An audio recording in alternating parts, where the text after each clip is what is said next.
What is up, beautiful people? Star Child in here holding it down for the hosting duties. So D couldn't make it tonight. He's out there in Florida. So him and the family are in our prayers, as well as everybody else in Florida. Hope y'all are staying safe out there.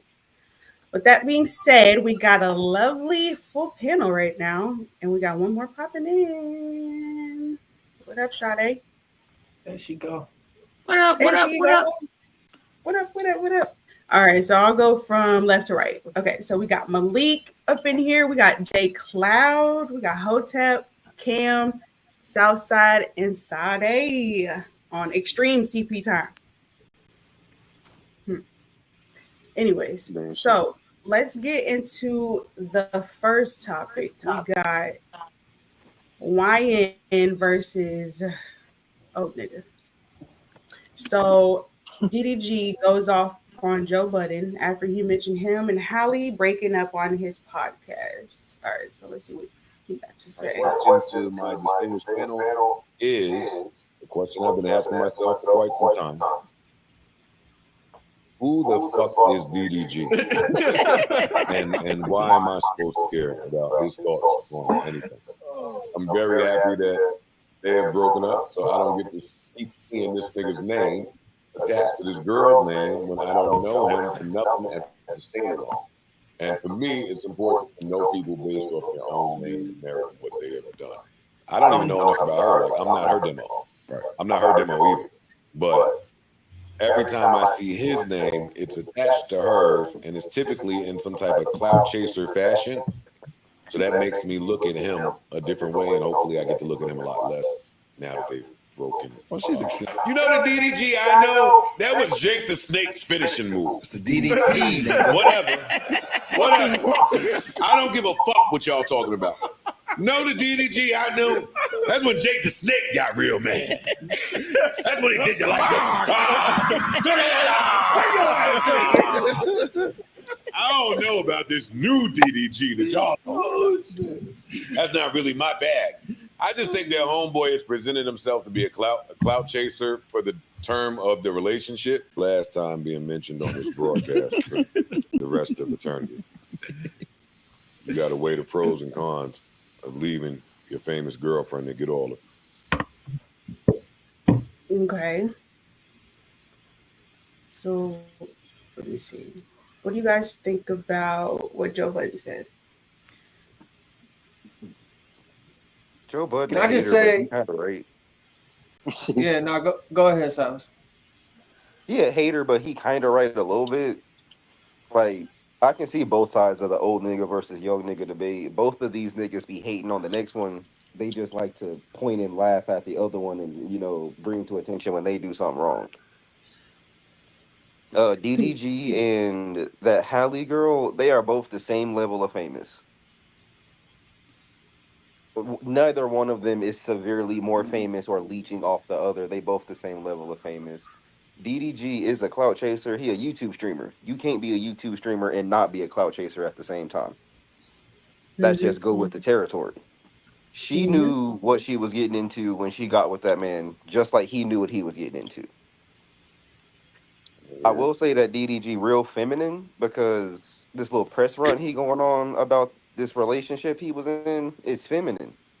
No, she ain't even got nothing. She hasn't said anything. She put out a song and that was it. She put out she did a live performance on IG Live, but that was it. This man been doing interviews and shit all about this woman. Because she kind of the most interesting thing about him. Aside from him being a streamer, she the most interesting thing about that nigga. Mm-hmm.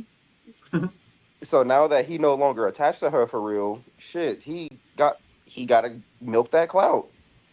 And she gonna see him for the lame that he really is.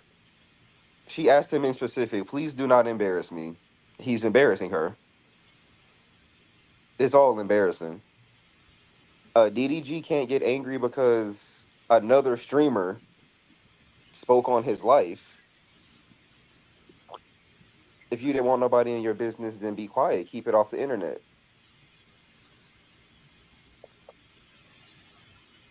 Thanks. I'm old because I did not know who the fuck this dude was. Mm-hmm. A whole YouTuber. Man. He Everything depends on definitely a YouTube. young Shit. nigga, but this is young nigga business. I'm 28 years old. I'm mid niggas.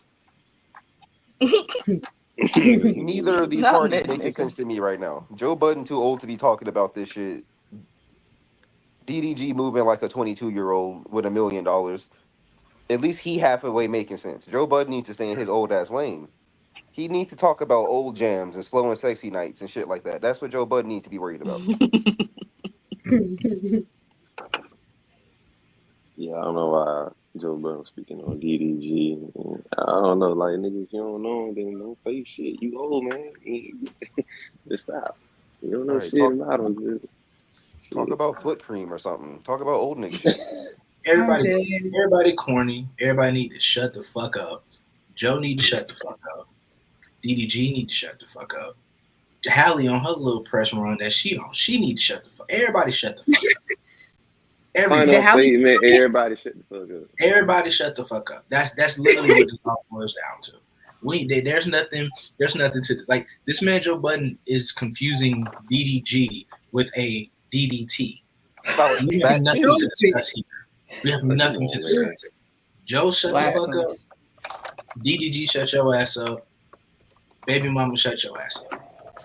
Did Hallie speak on it? Shut up. She said something. I don't know of what she was saying, but I want everybody to stop getting in front of cameras and talking. Right. I want everybody to shut the fuck up. Yeah, niggas literally going on a press tour about your breakup, and you're surprised people are talking about it. Right. Yeah, exactly. But what's crazy is he's saying that, oh no, this is not a skit. So you know that people think that you're a clout chaser and you do anything for a skit. You know what I'm saying? And it's just like, I don't know. I still think he's clout chasing. I hate niggas, especially stupid niggas. He one of the stupid niggas. I hate him. Yeah. Keep in mind, he is Blueface adjacent. Yeah. A lot of his antics. Yeah, as far as antics go, him and Blueface are the best of pals. So DDG responds. He says, "Nigga got 30 years max of life left, and speaking on relationships with people the same age as your son, you don't take care of. I hope you forget to take your magnesium pills today, you old bitch." Whoa. I actually need to go get those myself. Everybody should take magnesium, by the way. Everybody should be taking magnesium. I need to go get that shit. Y'all old Get some, no. All right, so DDG goes off again on Joe Budden. So the cliff notes, because this clip is 8 minutes long. He calls him a bisexual and a deadbeat dad. Offered Joe's son money to go on his podcast. Says "Pump It Up" is a trampoline park anthem. That's the most egregious statement of them all. That's hilarious. That's why would you? But that's the most. Why would you just call him gay? Why would you call him bisexual? That's weird. No, I feel like it's worse to call a straight man bisexual. Yeah. For some reason, being bisexual as a man to me is way worse than being gay. Yeah. I don't comment on sexuality. I comment on people's dead parents. So I'm a kind of true. You just an evil ass nigga. Man said dead parents. I want to see a little bit of what he said. Let's see what he said. What I really want to say, but you don't really know who you talking to for real. And I don't even come on here on no, like I ain't coming on here to say I'm gonna whoop your ass. I will. Just don't get it fucked.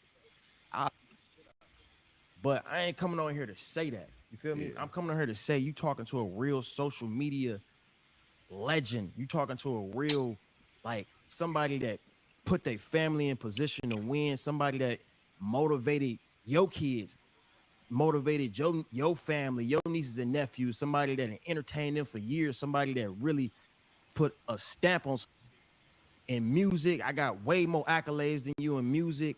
And I'm doing way better than you in life in general. And I'm 26 and you're 44. 44. I looked up, I ain't gonna lie. I ain't gonna 44. Lie. I didn't know who Joe Budden was until he sat next to Academics. Oh, I don't know what label he was signed to. They had that bitch on the radio, but you know where they had it at the most? The trampoline parks. That's the only place I know you from. Because I used to go to the trampoline parks and they used to play Pump It Up. Nigga, oh my God. And he got a cheerleader song. Cheerleader song. He made a cheerleader song. Pump, Like, come on, like, pump it up. like you be dancing to that Pump motherfucker with it what? up. Went gold in 20 years. 20 years? It took you 20 years to go gold? Wait, what that mean? To get a gold record, you gotta sell 500,000 copies, right? Mind you, just to put it in perspective, I got 3 gold records and 1 double platinum. And I'm nowhere. This man is old enough to be my uncle, my pops. Like, this is an old man. OG. He OG. He ain't OG to me. You ain't get no respect from me. But he like an old dude. You feel me? Yeah. So it's like, when I see like that, I'm like, damn, I ain't gonna lie. I looked up his accolades and it made me feel way better about myself. Because a lot of people be on me crazy. But these ain't even got plaques. Like, this man has 1 plaque in his home. 1 plaque. That's the only one you got? The only one he got. He been waiting at the mailbox for 20 years to get. Glad you mentioned my name. See, at this point, he need the shit smacked out of him. Yeah. Because now he just being disrespectful. One, you acting like you don't know who Joe Budden is, you're a liar. It trust me, anybody, he 26, I'm 30. You grew up learning about Def Jam Fight from New York. You know who the fuck Joe Budden is. Stop playing. And nigga, Pump It Up is a way more famous song than your whole discography. I don't know a fucking single DDG. You talking about 3 golds and a double platinum. I can't name you 2 songs. I can't name you a song from DDG. I wouldn't be able to tell you which songs went platinum. Because you want to know what they got that off? You want to know where he got them plaques off? Fucking bought streams. Because he's on a major. I know he's on a major. I know he's on a major. So they streaming farm shit. Yeah, how is that accolades? How does that qualify as accolades? That's crazy. It's vanity. Nobody in their mind is. First of all, Pump It Up came out before the stream era, so it's not comparable. It's not comparable at all. People grew up putting Joe Budden's music on their iPods and shit and CDs for free for years.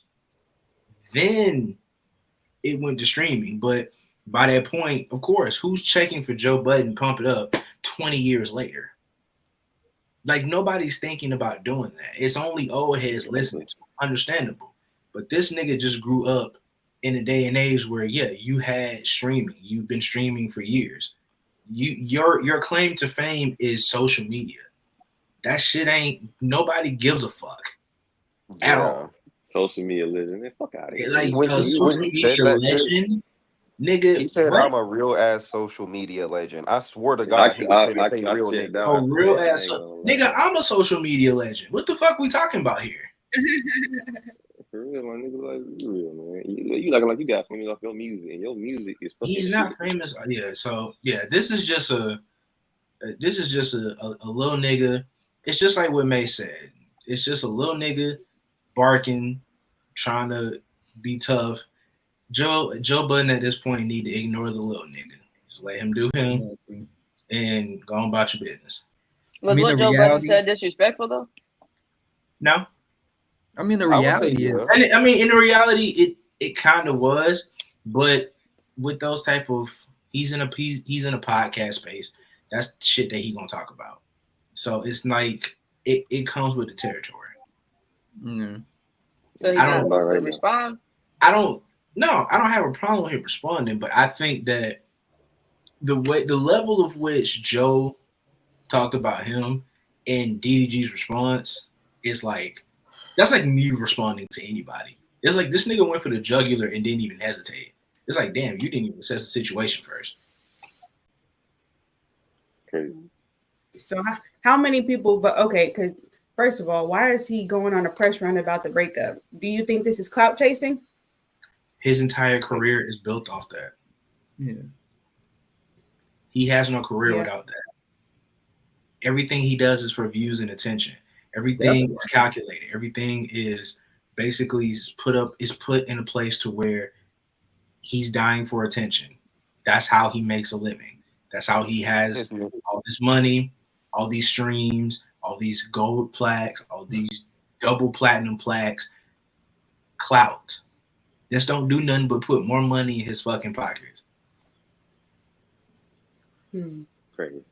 That's why what he's saying is crazy, because it's like, bro, in 10 years, nobody's going to remember or give a fuck who you are. And in 10 years, people are still going to talk about Joe Budden to some degree. And it's still going to be played at the trampoline park. Yeah, this nigga Joe Budden got one of the biggest podcasts in the world, I think. So, okay.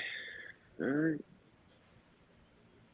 Yeah, I don't know why niggas be trying to talk shit about Pump It Up anyway. It was a shit back then.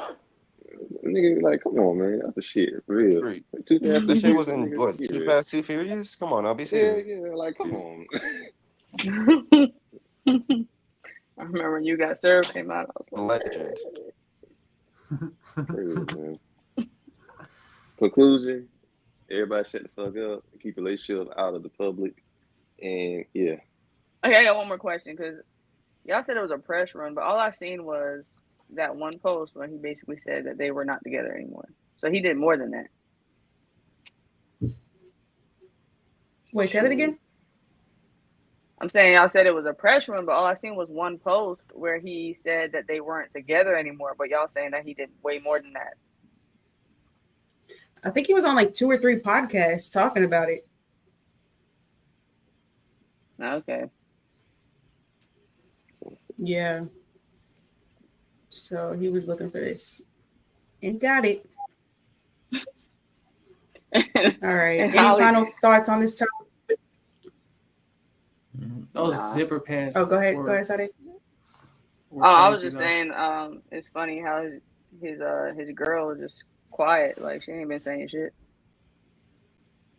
Mm-hmm. Yeah. He's a chatty patty. That's what I'll say about that. Chatty patty. Okay, so let's move on to the next topic.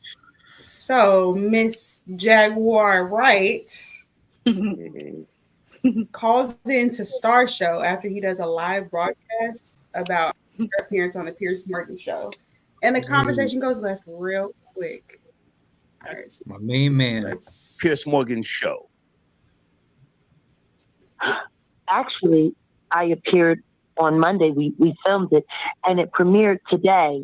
Okay. See, what I find so interesting is, and the reason why I really came was because you have so much respect for Sean Carter. That's funny because people that know who he really is doesn't, which makes you a fan. So what I want to know is this: why are you such a big friend of Vlad? He lied. You know that, right? See, number one, he said all of the shit that he said on Monday because he didn't know that the report about the 9-year-old kid that they found with MDMA and Special K and cocaine in his stomach, they hadn't come out with that yet. See, so Vlad was talking mad fucking shit. Okay, then hang on a second. If you are Jaguar Wright, do you want to know what I find? Excuse me. If you are Jaguar Wright, you have to watch the language. If you are. Oh, I'm sorry. I'm sorry. It's just a little upsetting. Okay. Because I hate. Stay with me. I'm gonna lay down some ground rules. Excuse me. Lay down some ground rules, and we can have a conversation. You sound like Jaguar Wright, but I can't be certain. Okay. Oh, no, I am. Okay. Now. This is the objective perspective. And if you don't believe me, it's real simple. Hang on. I'm letting you speak. Hold on. Hold on. There ain't no love in the heart of the city. Okay. I said it ain't no love. I could do that all day. Okay. It's me. Okay. Nobody has a voice like mine. Hang on. I'm going to lay down some ground rules. Okay. Hang on. Okay. So you have to watch the language. That's number one. Number two, it says on the screen. On the screen, this is the objective perspective. I'm nobody's fan. Okay. Nobody's fan. We may have met once upon a time, I don't know, from the Star and Buck Wild show. But let's talk about your appearance more so on the. Oh, I remember Star. Yeah. And Buck Wild. I remember them. That's me. So let's talk about your appearance. I'm saying you hit a grand slam. In case Buck Wild and I was cool friends. That's my younger brother. But now, hang on a second. Again, let me speak, and then I will let you speak. I said early in the broadcast, you hit a grand slam.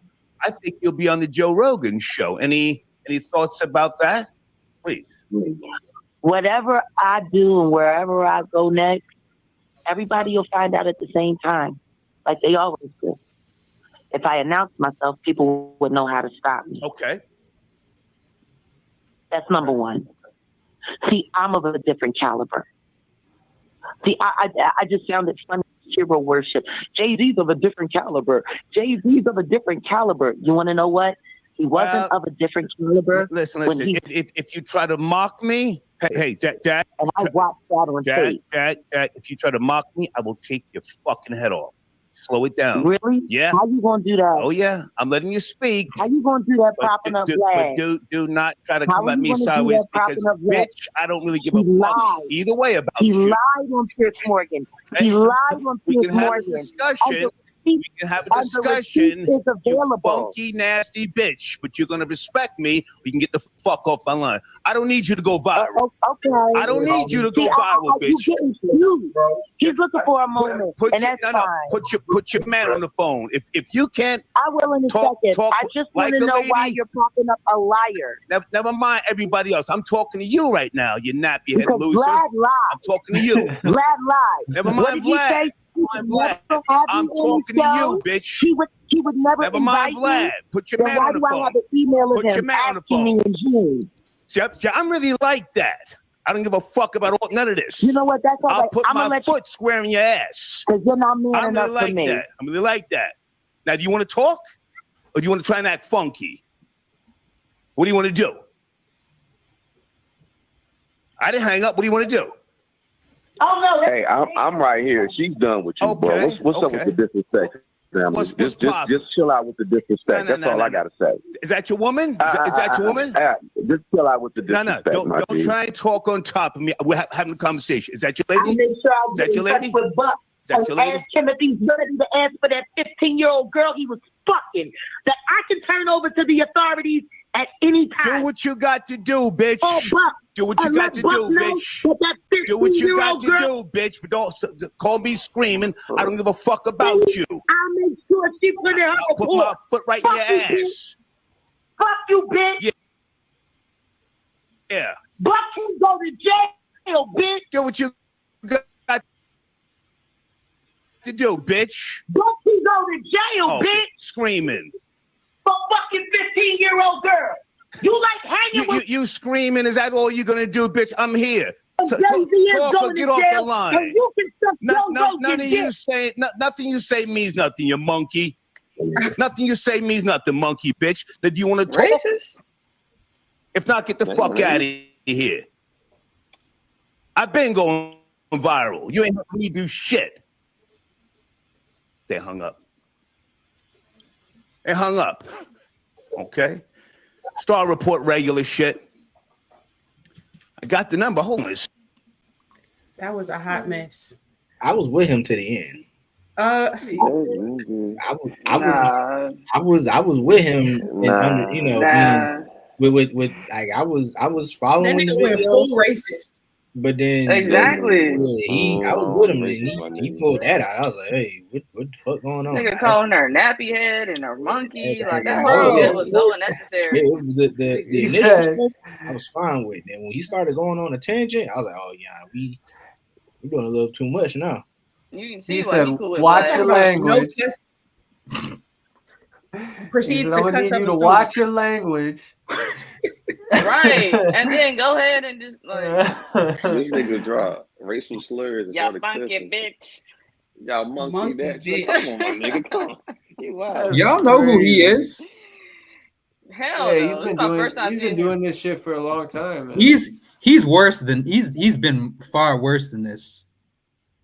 I can feel the nigga. Like if any of y'all know about the Aaliyah shit, yeah. I just look. No. No.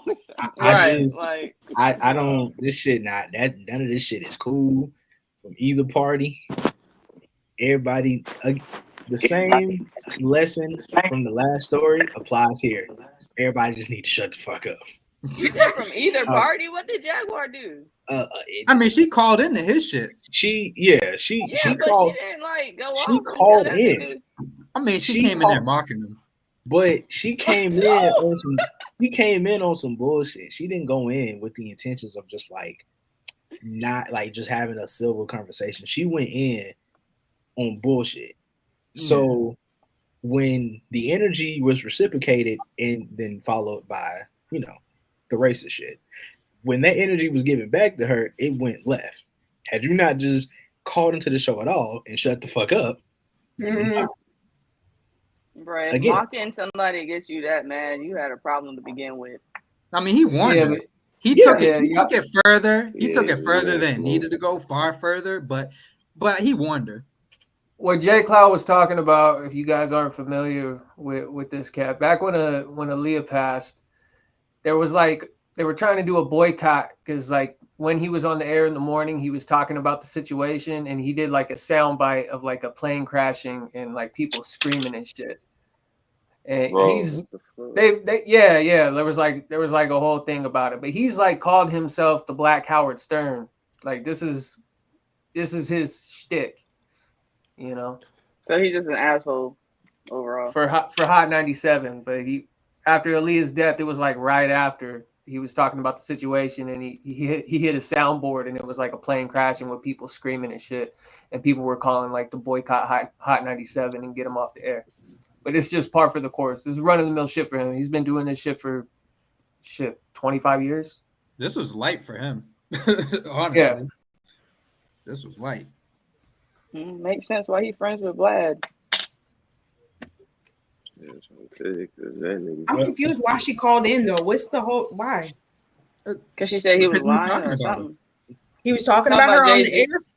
Yeah, so it's like I feel like she's gonna talk with any platform that's willing to talk with her.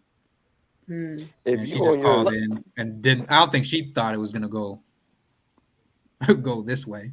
But if you on your podcast or if you're on your Instagram live talking about me, I'm probably gonna hop on there too. Like if I know that's what's going on, I can't really fault her on that. What she saying? He wasn't shitting on 15-year-old. What's up? Was she saying he was messing with a 15-year-old girl? No. His partner, because he was partner. He had like a show called Star and Buck Wild, and there was this other dude, and yeah, she said like, "Oh, me and Buck were good friends," and then the whole conversation went left, and then all of a sudden, Buck was messing with 15-year-old girls. I thought he was just your old. What? Yeah. See, that's why you can't. That's why I don't take her seriously to any degree like that. Like, yeah, you gotta take what she said with a grain of fucking salt, man. Yeah, so Star was talking about her. Star was talking about Jaguar when she was on Piers Morgan. Yeah, he was just generally talking about because I seen some of the video before, and he wasn't shitting on her or nothing like that. Okay. So speaking of, why she calling with that energy then? So yeah, that's kind of weird. I don't know. Whatever. Yeah. For those who have not seen the Jaguar Wright on Piers Morgan, we got a little recap. I just sent you an updated video about that too. Yeah, I added it to the chat. Oh, okay. I don't even know who Jaguar is. Nobody knows. She's a singer. All I know is I think she's just singing for the Roots or some shit. Yeah, she's backup for the Roots. She wasn't even in the group. Why do backup singers now have platforms? Everybody got platforms. Everybody got one. If you don't back the fuck up and sing somewhere else, you not the front man. Stay off the camera. You supposed to point and ooh and ah. What the fuck is your problem? Be quiet. God damn it. All right. Everybody want to be a fucking star, man. Be the backup singer. Can y'all hear this? Can y'all hear the video? No. It might be good. I mean, It's not playing. It ain't playing. Well, I just paused. Let me see. Why there's no Did you hear it? vindication for me? Yeah. Because Okay, for good. 4 years, I've been screaming, not just Diddy, but Diddy and Jay-Z are monsters. And the victim-making machine kept going on. Jay-Z has been notable by his silence since these charges were brought against Diddy. Why do you think that is? Because that's what he does. He starts little fires everywhere, forces everyone involved to go and carry water while he sneaks away without a response. That changes now, Sean. You must respond. You have no choice. Harvey Weinstein, Jeffrey Epstein, Robert Kelly, Sean Combs have one person in common, professionally and privately. Sean Carter. This has been a fist of tyranny that has been punching through our culture and our society for decades. It must stop. There's been obviously a lot of Cruelty-free artistry.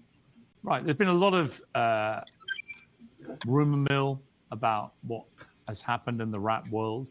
A lot of allegations that the misogyny in the lyrics clearly was based on a general misogyny towards women away from the music. And that clearly seems to have been borne out by these charges against Diddy, which if he's found guilty of all this, he's never coming out of prison.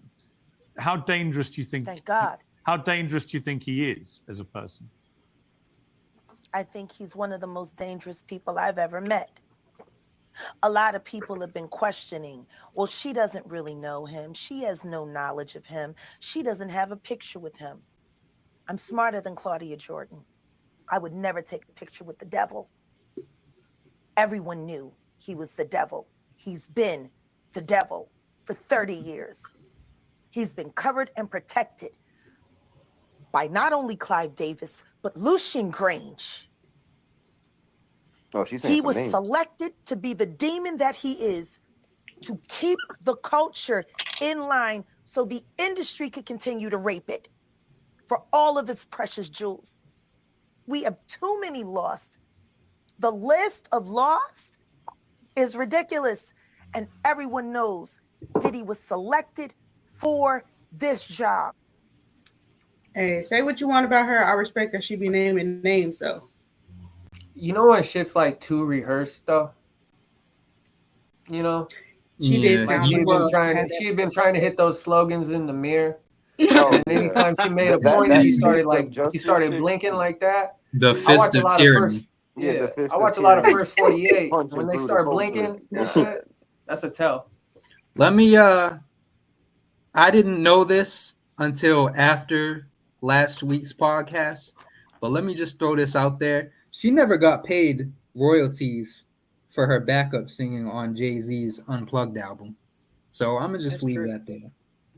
I mean, I'd be. So she got a vendetta. I mean, would you not?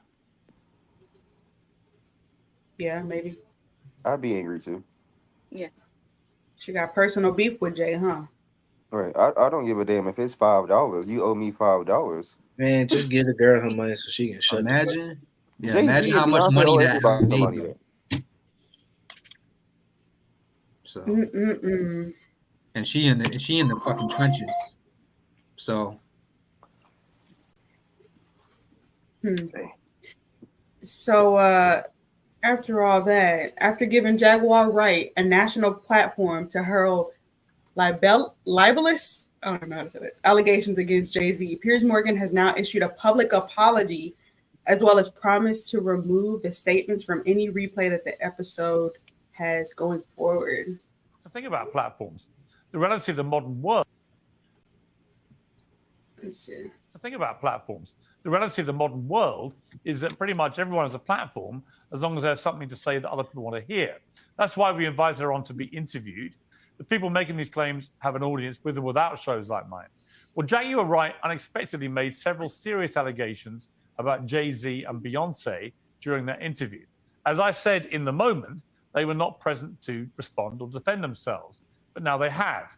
Their lawyers contacted us to say that those claims were totally false and have no basis in fact, and we've therefore complied with the legal request to cut them from the original interview. Editing interviews is not something we do lightly at a show called Uncensored, but like the proverbial cries of fire in a crowded theatre, there are legal limits on us too. And we apologise to Jay-Z and Beyonce. Well, now Sean Diddy. So my question is, why now? Like, I mean, I get that you're on Piers Morgan, but at the same time, like, she's been on this press run for years on YouTube. Why didn't you sue her then? She's been getting hella views. Are you trying to make a statement? Nobody's suing her. They're coming after him for platforming her. Right. Oh, she ain't got nothing.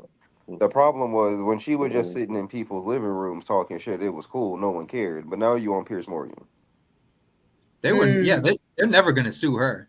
But he has a whole thing. Like he has a whole like he's getting money. Piers Morgan got shit to lose. She don't. Right. She don't. Hell no, she ain't got shit to lose, man. She don't have nothing. Clearly, she's owed money. They'll let that nigga broke. And she got that goddamn U-Haul to lose. I'm trying to tell you. Piers Morgan getting on TV and apologizing kind of sends a message to other platforms like, "Hey, don't put her on here." Hey, that's what happens. Do y'all think this makes them look guilty? To be fair, he was asking her a lot of questions about Diddy, and then she just sprung in Jay-Z. So yeah, the whole point of the topic was Diddy, which is what you see at the very end of this clip when Jay-Z gets his apology. He immediately moves on to Diddy because that was the subject at hand. Jaguar got her beef with Jay-Z, but realistically, Jay-Z ain't on trial. He not locked up. Ain't nobody bringing no charges against him. So as of right now, leave that shit alone. Because as you can see, his lawyers done stepped in and done sent your ass a cease and desist and a formal letter saying, if you don't apologize, nigga, we suing the shit out your ass. We gonna own the nigga. I want my money, nigga. I need my money. So he already knew what you're not finna win the game against a billionaire, bro. It's a whole different ball trying to take down a billionaire. They got lawyers at their ass. Whether he guilty or not, it's a whole different ball game when you're trying to take down a billionaire with the connections that he has and all the shit that Jay-Z got to lose. Nah, you can't play with that shit. We already know about them Rock Nation lawyers. Mm-hmm. to be honest, when I first watched the clip, it seemed like he was trying to shut her ass up about Jay-Z and Beyonce. She kept going. Oh, Piers. He was like, he was looking at her like she was crazy. They're not here to defend themselves. She's very crazy. He was like, "What the fuck is happening?" Please don't do that to me. Right. Oh my god. He fucked up on his goddamn show, man, because she borderline schizophrenic or some shit too. Yeah, that's what happens when you don't vet the people that you're bringing on your fucking platform. Yeah, exactly. He ain't doing research on her, so yeah, he really shot that shit. If I'm a Rock Nation attorney, I'm latching on to her schizophrenia and running with it. Nothing she say gonna be credible. I say, man, she said with a grain of salt. But I mean, she did kind of slide some truth up in there though, because she was talking about Lucian Grange and did she say Clive Davis? Yeah. I mean, truth that she's heard from other people. So it's like still true though. Yeah, but it's not. It's not her truth. Yeah. Yeah, it's not her truth. She's just repeating what she's just repeating what's been said and what's already been kind of like known per se. But it ain't. Yeah. It's like I can say George Washington was the first president, but I wasn't fucking alive when George Washington was alive. Look. I'm just repeating what I've Start like I'm on the fence about that one. I'm on the fence. I mean, just because you didn't personally experience it, but you know somebody else that did, that makes it invalid if you share the information. No, it just means that she wasn't fucking, she didn't go through it. She's just repeating what she heard or seen. And, that's all that means. That doesn't mean it didn't happen. Hmm. And I don't feel like she was in the industry that deep enough to goddamn be like speaking on this shit. Cause I don't know, like Yeah. ain't like you ain't no goddamn big name singer or no shit like that. And apparently she experienced something because she was a sex worker. So who knows? Oh shit. Yeah, that's true too. So I don't know. She just need to take a mess, man. She just chill out. Cause goddamn. I seen that she recently got arrested. I don't know what happened with that. The U-Haul. No, I'm kidding. I don't know. Was that the U-Haul or her rubbing her Yeah, son's the dead U-Haul. ashes all over herself? It might have been the U-Haul, I shit. think, It was because the U-Haul. she said that they were trying to silence her. Yeah, it's the U-Haul shit. Mm. Oh, fucking U-Haul, man. Come on, man. That shit happens a lot where I'm at. What is The fact that she was riding a U-Haul bitch like an theft. everyday car is crazy. Oh, damn, really? Oh, shit. Yeah, it'll be interesting to see this play out with the whole Jaguar thing. Y'all think she's gonna stop talking, or she gonna keep talking? She's gonna keep talking, but she's not gonna get on a platform like this again. Am I tripping? Was she saying when she was doing the interview with Star before he started cussing her out? Did she say something about trying to get on Joe Rogan? No, he said that, like, I see you going on Joe Rogan next. Oh yeah, Joe right. Rogan ain't fucking touching this. Joe ain't getting anywhere near that shit. That might break the internet if she go on Joe Rogan. No. Or they might have a conversation like, hey, do not mention any names that we're not talking break about. his fucking platform. Yeah, he ain't doing that Get shit. him pulled off the fucking air. He's Oh not yeah, touching that. they would sue the shit out of Joe Rogan, man. They would.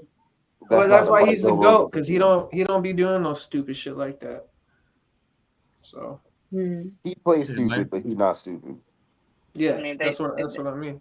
They just come to an agreement like, hey, we're just gonna talk about Diddy, nigga. Don't say nothing else. Then she can go on any platform.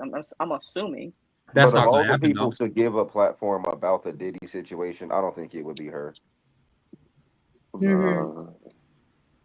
So I There's guess got to be somebody more credible with an image that isn't that tarnished. yeah. So I Yeah, mean, get talking Cassie about up Diddy's free game, I guess, right? Yeah. Because since he's get Cassie up there. Yeah, I was about to say that. A Cassie interview? Shit. Oh Lord. Oh man. That would break the that's But shit. she got a check cut though. So She did. you don't know. And What's that's attached crazy. He paid that to woman that that money, check. and he's still going down. Like I know he pissed. It was what, 30 million? We don't know actually, but we're assuming it's 30 million. Something like I think she only asked for 15. Was it 15 million? He paid her way more than what she asked for. I Yeah. know that much. Which tells me he did all that shit plus a little bit more. All right. Any final thoughts on Jaguar? Crazy ass. Keep her sit her crazy ass down, take a meds. Get you a publicist, somebody you can explain yourself to, and then they can explain yourself better than you. That's what she needs. Write a book, Please. bro. A book, yeah. Yeah, She write need a to book. like find a better way to like monetize herself, because like this ain't it. This ain't it. Well, they are paying her to interview her, right? On these YouTube. It's like videos. 2 YouTube channels. It's like 2 channels, and The it's same channels. Yeah, and it's one of them is like they interviewing like Orlando Brown, like oh shit, Gene That's Deal. the only thing keeping him alive. Yeah. Yeah. I just said the other day, I'm like, yo, that platform is fucking low key worse than Vlad. They're getting up there. Yeah. Damn this shit. I was wondering where all the Orlando Brown clips keep coming from. They're always popping up on YouTube Shorts and shit. Yeah. He's on that damn platform. He's not with his damn, so shit. Orlando Brown is just somebody you can sit a camera in front of and content creates itself. Yeah. I really feel like it's predatory anytime I see that man in front of a camera.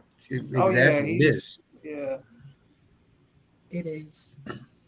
They know what they're getting into.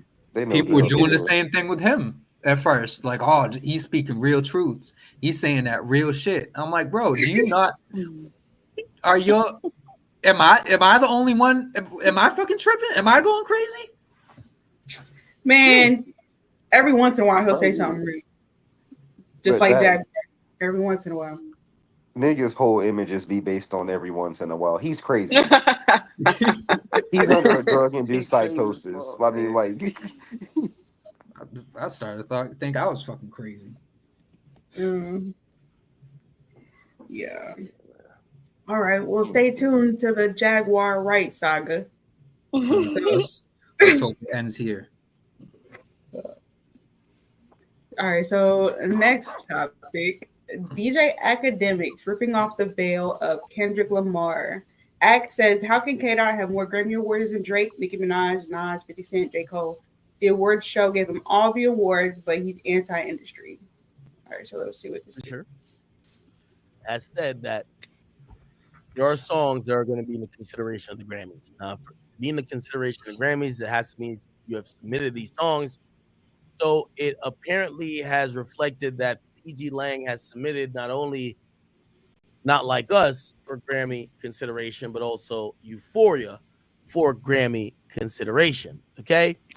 Now, as with that, we had seen like a day before that apparently the Grammys were asked to consider Not Like Us in particular for a few categories, 5 in particular. Best rap performance, best rap song, record of the year, song of the year, and best music video. And that's what I looked at and I said, interesting.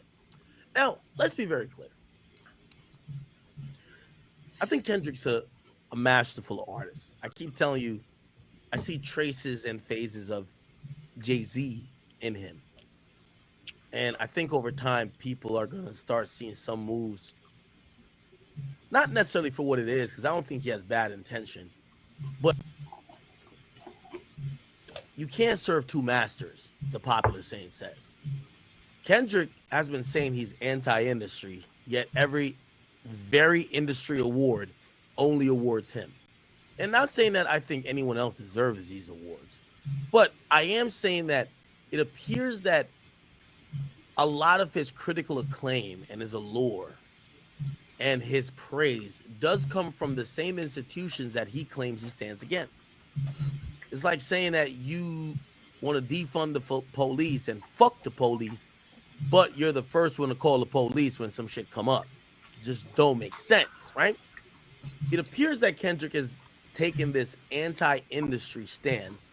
However, that stance does not hold true when you see he's trying to get recognition, he's trying to get acknowledgement from those same institutions that are industry. So when I see Not Like Us being nominated for 5 Grammy categories, or not necessarily nominated, but he's being considered, I do think he's going to get nominated, right? And let me then ask the question to myself objectively. Should Kendrick get nominated for a Grammy? Absolutely yes. Fuck yes. He should get nominated for a Grammy. Should get nominated for Not Like Us. And I can see why even Euphoria might be a song that garners a nomination. Even with me saying that, what I am saying is that everything Kendrick has espoused on these records about the anti-industry sentiment, this proves it wrong. Kendrick still raps like he's being oppressed and he's the underdog going against the man. I think we have to now acknowledge he's no longer the underdog. He's the favorite. If we look at just mere how many Grammys does Kendrick have? He has 16. How much does Jay-Z have? Jay-Z has 24. How much does J. Cole have? 2. And how much does Drake have? 5.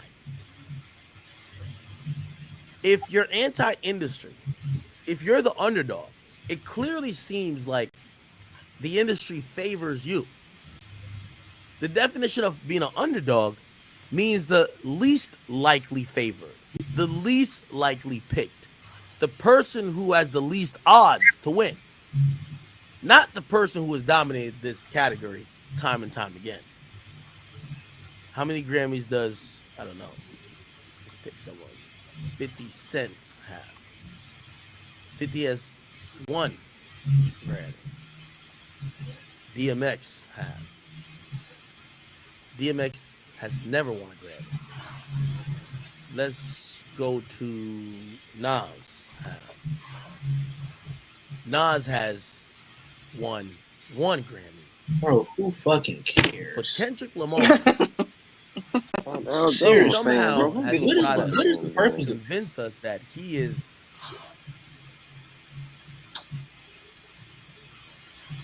What'd you say?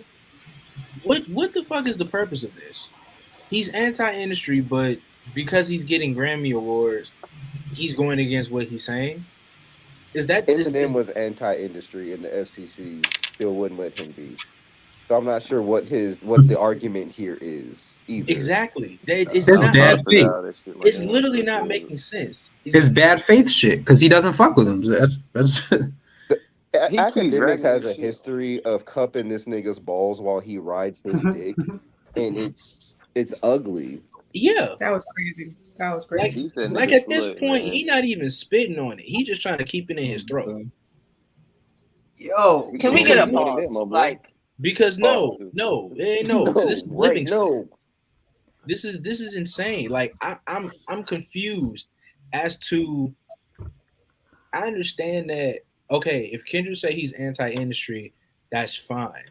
You mean the same man who just got out of a record deal was anti-industry? Even if that's the case, who fucking cares? The industry, the people who are in the industry who make music, if you're complaining about Drake not having enough Grammys or Nicki not having enough Grammys or whomever, tell them to make better fucking music. I don't think that's it though, Southside. There's a lot of people that make great music and don't have Grammys. Yeah, I get that.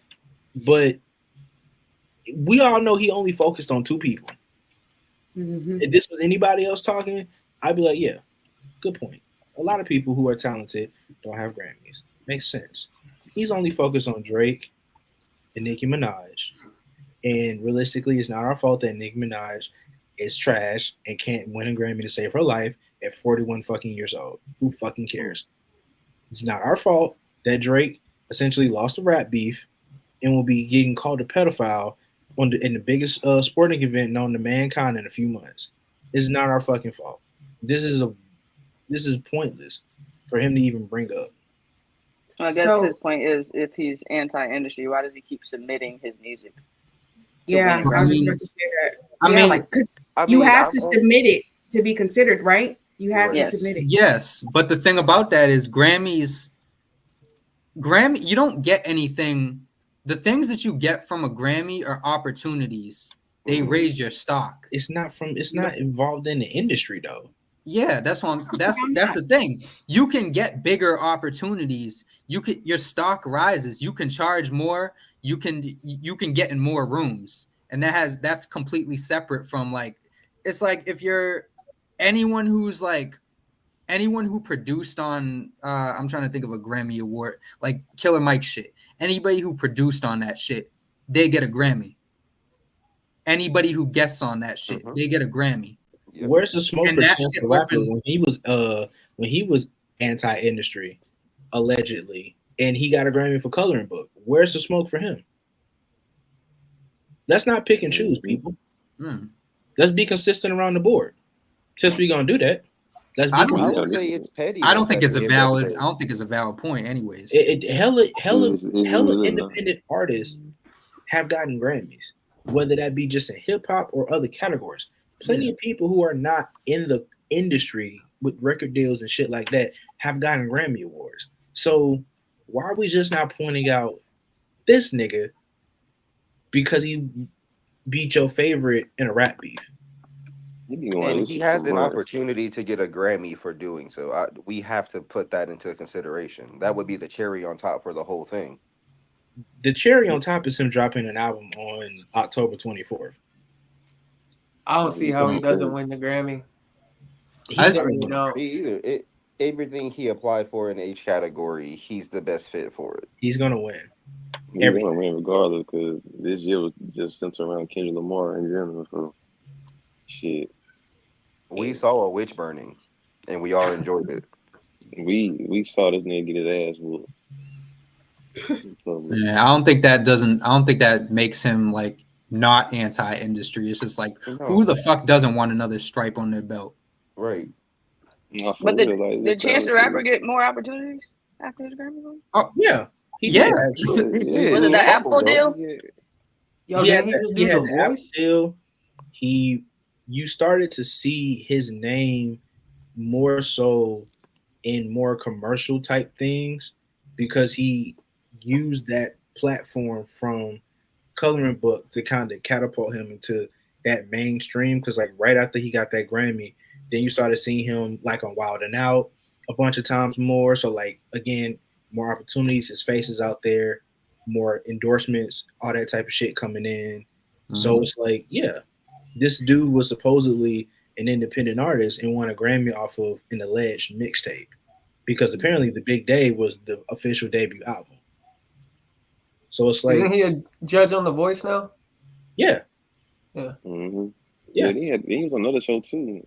So it's like, yeah, like Cloud was saying, like, bro, like getting a Grammy is giving you opportunities. It's not necessarily you're getting, movement within the music industry as a whole, because realistically, you still have to put in your own individual work, regardless of whether or not you were anti-industry or not.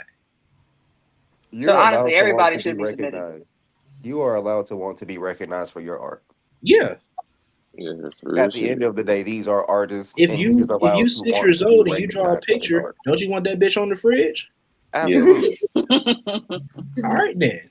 So technically, it's actually stupid that these people are like kind of not submitting their music to the Grammys because they feel like it's.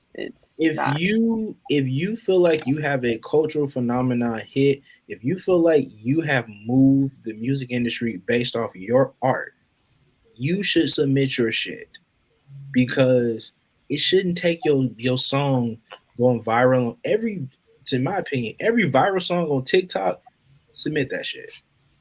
Because you've moved the industry, you have a hit song, people fuck with it, you've built your brand around it, so submit it for more recognition. I don't see the issue in that. I agree. Tommy Rickman ain't got no business submitting for a Grammy right now. Look, and I love that. We'll cover that later. We're gonna get to Tommy Richmond. I know. I know. I think Axe missing the point, because as far as like being anti-industry goes, I think from K-Dot's perspective, he's anti-industry because he's not using like the gimmicks. He's making his music, and that's the anti-industry part. It's like, because if you succeed in said industry without using the gimmicks that are kind of like the cookie cutter mentality where everybody else succeeds in the industry, that's kind of anti-industry, in my opinion. He's not using the machine; he is the machine. That's what I'm saying. That's my point. So I think he's completely missing it. Well, it's Livingston. He dumb as rocks. I hate how he just like try to pontificate and get all nerdy with this fucking sound system shit. But here's the thing, bro. Like I'm articulate as fuck. I know a lot of words, but I'm not gonna fucking make an 8-minute video when he made his point in the first 30 seconds, and then he just did a bunch of word salad for 8 minutes. Because that's what he does, and it makes him sound dumber. In my opinion. That's his whole gimmick. Like he wants to come off that he's smarter than what he is and what he's talking about. But realistically, he could have easily just said, "How are you anti-industry and you're submitting your work to the Grammys?" Just be dumb, dog. I'm anti-capitalism, and I still submit. Researching why everybody doing all this other shit don't matter. I actually kind of see what you guys are talking about now, because when I think about how many opportunities Cardi B had after her Grammy win compared to what Nicki Minaj had when she doesn't have any Grammys at all. It's like massive. Exactly. But she Exactly. had hella, she still got them getting up Think to like that one out. think about how we see Cardi B everywhere, Mm-hmm. and it's not Cardi even B's like easy to work with. like even when Nicki on you that fake diva shit. even when you avoid her, you still find a commercial, a TV show, a new song, a new feature, a cameo in a fucking kids movie. Like the woman is everywhere. She had a fucking Netflix show. The only time Yeah. that you Yeah, she see did. Nicki Minaj at this point is when she's going crazy on social media, because that is literally the only platform that woman has. Hashtag Gag City. She hasn't Right. had any opportunities because Lil Wayne is not providing them shits for her. Mm. And when You she gotta had think an about- opportunity with the Jay-Z shit with Tidal, that shit went nowhere. Mm. And you think about Cardi B's Reebok deal, and then her whip shots that's now in Walmart, and now like there's like so many brand Walmart. deals. Yeah. Yep. It's everywhere, bro. So Thank you so yeah, much for that. Academic's just a dumbass. I have a question We though. didn't do that. Is it possible to be anti-industry when you have industry backing? And two, is the Grammys not the industry? So to me, I mean, I see both sides because Act is saying like, you know what I'm saying, the Grammys is the industry. So how are you submitting your work to the industry if you're anti-industry? Well, I'll say this. We think America's full of shit. Yes. As far as the government and all that shit, but we're living in America. Fuck America. But When it's people like say you're in it. You know, you're benefiting off of it, but it's a fucked up system. You can be against that shit. Yeah. But still at the same time trying to change it within. And also I feel like even if we want to consider the Grammys industry, it's like, I mean, this is this man's job. I mean, realistically, we see plenty of artists submit their work and they're anti-industry, or they get the recognition that they deserve, even if they just get a nomination. It's just to show that, hey, like, this person's doing good work. It truly just depends. I don't think that the Grammys really counts as industry. I feel like if it was some shit like some Billboard Awards type shit, that to me that counts as industry. Like, I feel like, What's the difference? What's the difference? yeah, because I feel like the industry, I the don't know music about that. labels, shit like that, like they control, like they want certain songs to be on Billboard because those record labels more so profit from that a little bit more, because that's something that people really care about more because that's their day-to-day, everyday thing. Whereas the Grammys is like, it's just a yearly thing. So it's like every once in a while, like, really, like, why the fuck are Nicki Minaj and Offset submitting albums from 2023? Like, they still want that recognition from the past that hadn't touched those Billboard charts in months, years. Grammys, it means something. So I feel like it's just different levels, I guess. It's just a badge. It's a badge of honor because it's like you cannot give a fuck about the Grammys. You can be submitting your shit and not give a fuck about the Grammys, but also be aware that millions of others give a fuck about the Grammys. Right. You know, Understood. you're not. Yeah, you know, those are the people that are going to pay you. Those are the people that are going to open doors for you. So it's like, you know, why would you not want that? Increase your fan base to the shit. So. I don't know. I feel like if I was anti-industry, I would submit my shit, but I would not go to the Grammys.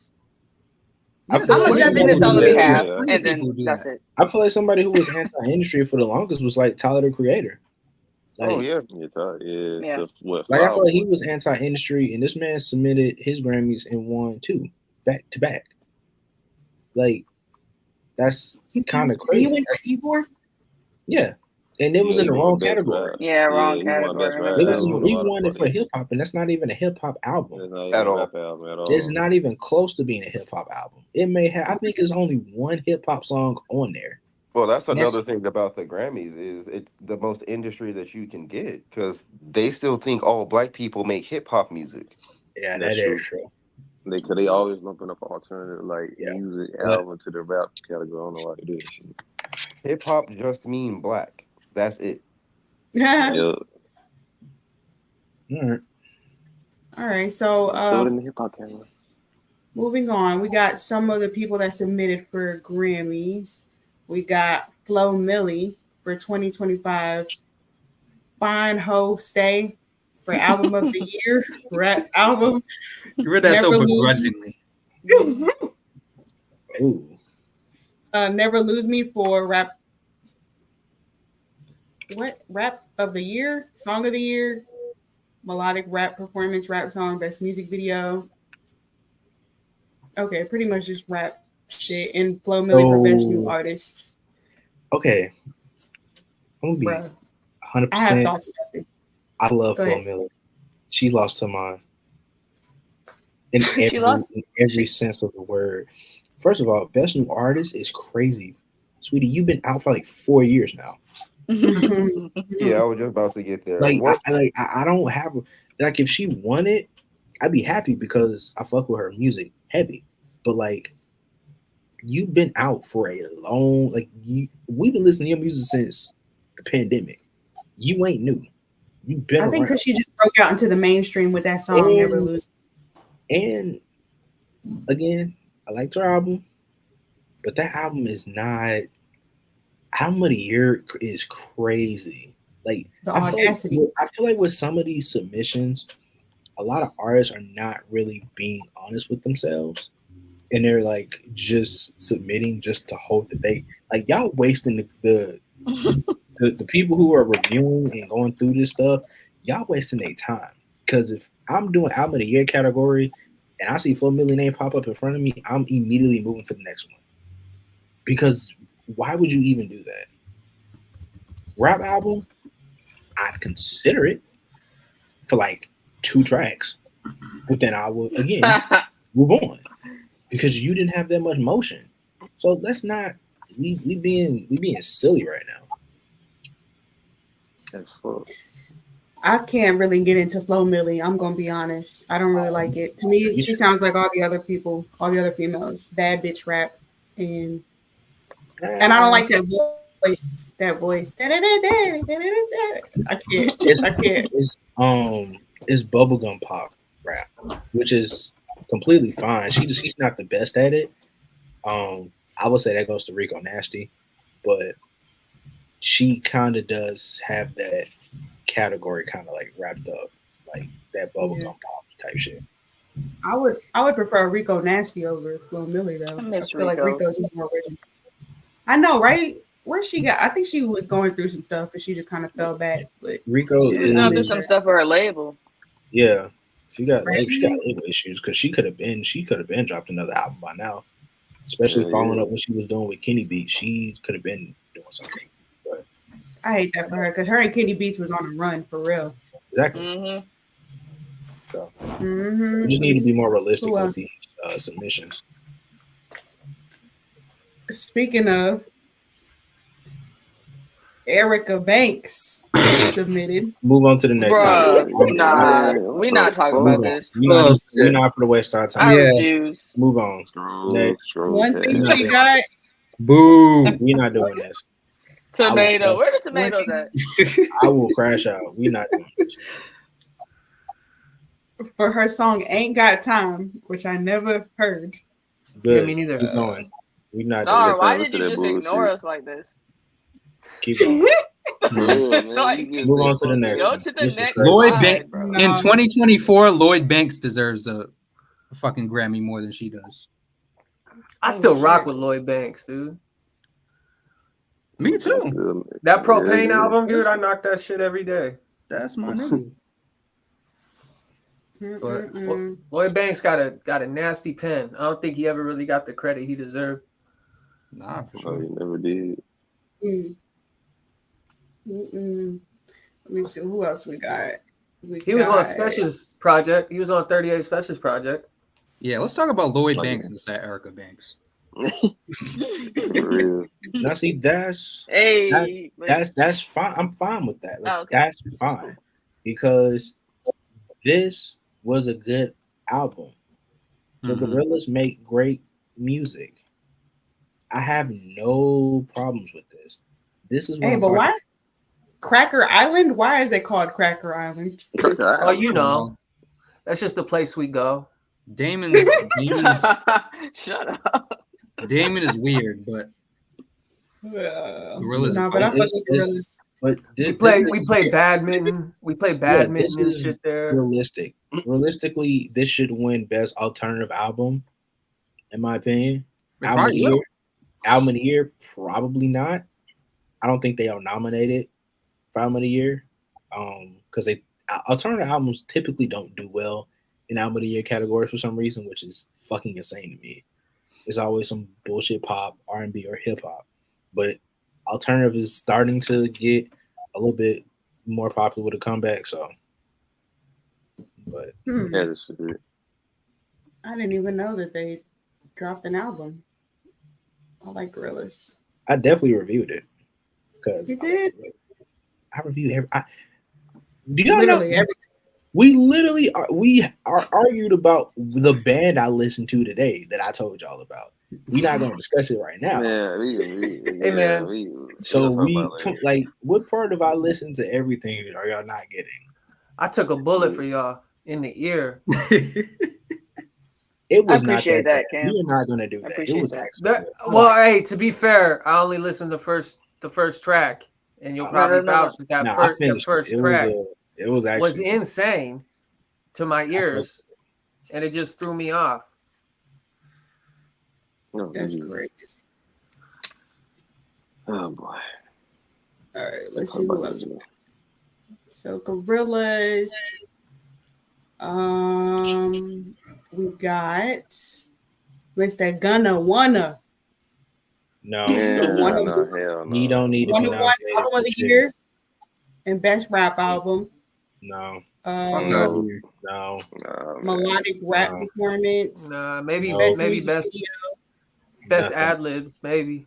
Other than that, I knew you were gonna say that.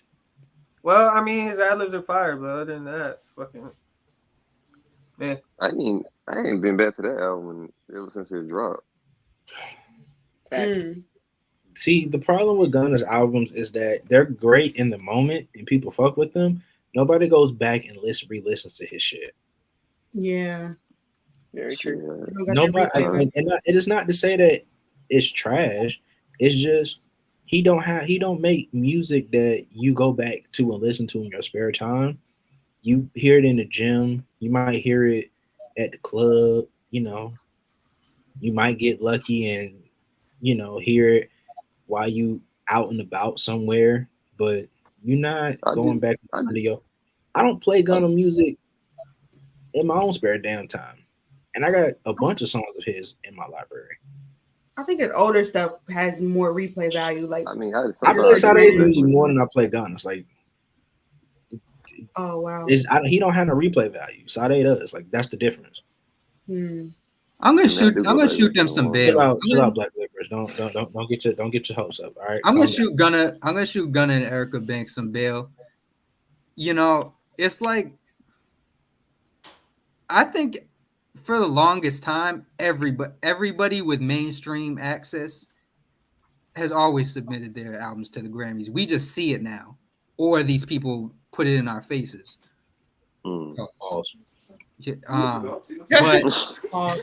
But it's like we weren't seeing that before. Like I'm sure Uncle Murda sent his album in for a Grammy. You know. And we know Uncle Murda's not winning a fucking Grammy. So don't let these people fool you when they don't fuck Grammys because everybody wants a big opportunity. Yeah, so I don't think this shit is anything new. We just see it now. Yeah, that's true. All right. I'm trying to see who else got Grammy submissions. Blue. Oh, Blue. Oh, I seen that Blue. Yeah. For Better than everybody we just fucking discussed. Shout out to Blue for showing the page love. Yeah, shout Yeah. out to Blue, man. Shout out to Blue, man. Oh Lord, I can see something. Fucking Glorilla. Everything. She might actually get it. Man. I fuck with her music. She might. So She might. She might Yeah, get it for you. I don't really give a fuck about that shit, but she might actually get that. Why do you think that? She got a strong Because of how massive her fucking single is. Just off the strength, that might get it. I don't know about the album. Yeah, Glow probably could get record of the year. She could. Okay. What is the difference between not record if of she the up? year? No, not if she up against fucking Not Like Us. Oh yeah, never mind. Oh yeah, never mind. Yeah. She's over for that. Yeah, never mind. Hey, but what's the difference? What's the difference between record and song of the year? Maybe one is one is I guess a single, and I think the record just comes off the album. I could be wrong. Don't quote me on that. I'm just talking. Okay. I mean, that would make some kind of sense. It makes it sounded good in my head, so that's why I know, right? It did I'm just good. roll. We'll go. It I'm just does roll. when you say it it, sounded though. So you know you're probably right, nigga. Shit. I might, I might be right. I don't. Again, like I said, I don't know. So please, don't quote me. I got enough fucking enemies on my head today on the damn internet. Of course. I don't think Not Like Us. I don't think Not Like Us is as locked in as y'all think, though. Really? Why not? What do you think, man? I don't think nothing of the song, but remember, I just know how the Grammys is. remember, this is a panel that goes through that shit, and they have to consider if they give Not Like Us a Grammy, he's never gonna fuck with them ever again. Who? Yeah, that's a good point. Drake. That's forever. say that, but that's the same thing as what we're looking at now is Eminem don't fuck with the Grammys, and he still submit his shit, and they pick his ass to be nominated a lot. No, shit. And he don't even show up to the fucking show. Also, I don't understand why the fuck Eminem submitted that shit. I think the album was fine, but it's not winning a Grammy. Nothing of this category is winning a damn Grammy. Yeah, but at the same time, the Grammys never gave Machine Gun Kelly Killshot a Grammy. So if they did that, I don't think he would ever submit his shit again. Saying Machine Gun Kelly and Grammy in the same. Yeah. That's a crazy comment. What I blame Diddy. I blame Diddy. Because he was mixtape Machine Gun Kelly was elite.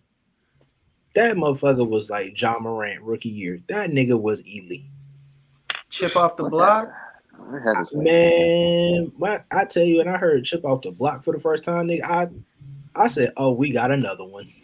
I said, white niggas finna take over the game. We had Mac at the time. Then we had Machine Gun. I said, oh, the white people coming for us. It's a wrap. We done for. I thought he really wasn't this bitch. As soon as he said he signed the Bad Boy, I said, oh, that's a wrap. Yeah, that was like the most horrible decision. Who was his friends at the time? Cleveland was moving back then too. Yeah, man. You remember Chip the Ripper? Yeah. Cleveland was cooking back then. You had motion. Like he had mixtape motion. Not a lot of people have mixtape motion. Once you get that, all you need to do is drop that debut album. As soon as the debut album came, it was like flat. Nothing came from that.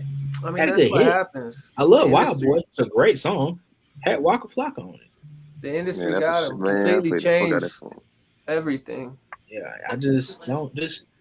Me personally, I would never sign to a label that had French Montana on it. That's just me. If French Montana on the label, I feel like that's beneath me. Because why would I do that to myself? Yeah. Same shit kind of happened with fucking Jack Harlow's whack ass. Because I don't know if you guys remember, like when he first got on the scene, dude, Sci-Hi was co-signing him on his freestyles when he went up. I don't know if it was Funk or Shade 4-5. This is like a couple years before he really popped up. Sci-Hi was co-signing him and going on interviews with him and shit. And if you listen to his music back then, it's like it's not even the same shit at all. Well, that's what happens when you let other people write your shit and you stop being authentic. People get in the industry, they get that mainstream success, they completely flip who the fuck they are. They get lazy and shit. They get lazy. I get it. Studio time is expensive. You gotta lay down these tracks. You need some shit already done. I get it. You shortchanging yourself, big fella. Because I ain't fucking with that shit. No shit. Beyonce, are we surprised? So No. Cowboy Carter, get- album of the she- year, country She'll album. get the consideration for album of the year, but I think them white folks really, really are mad at her for thinking that how dare you make a country album? How dare you protrude our space? Like they not fucking with her when it comes to this country shit, and it's so sad because it's a great album and it's country. It is very much country. A great album. I mean, she's from, I don't know why they mad. She's from It's in my goddamn top. Texas. It's in my top 50. Shit. I'm not gonna sit here and lie like Not that. top Country 50. Beyonce album Look, trash. look, There's a lot of albums. I There's a lot of have albums. a list of 100. I don't think I gave it anything higher than like an 8.5. And 8.5 is like in the 20s or 30s at this point for me. She's definitely gonna win something, but I don't know about album of the year. I feel like she might win country album of the year. Yeah, maybe She might Texas win that Hold'em. category. She, My I hope she do. crazy when she won that I country. need that happening. Or that song with Post Malone. I haven't heard Let any. me tell you something, but the country music channel don't play no type of Beyonce. They're not fucking with that. Let me see who else. Okay.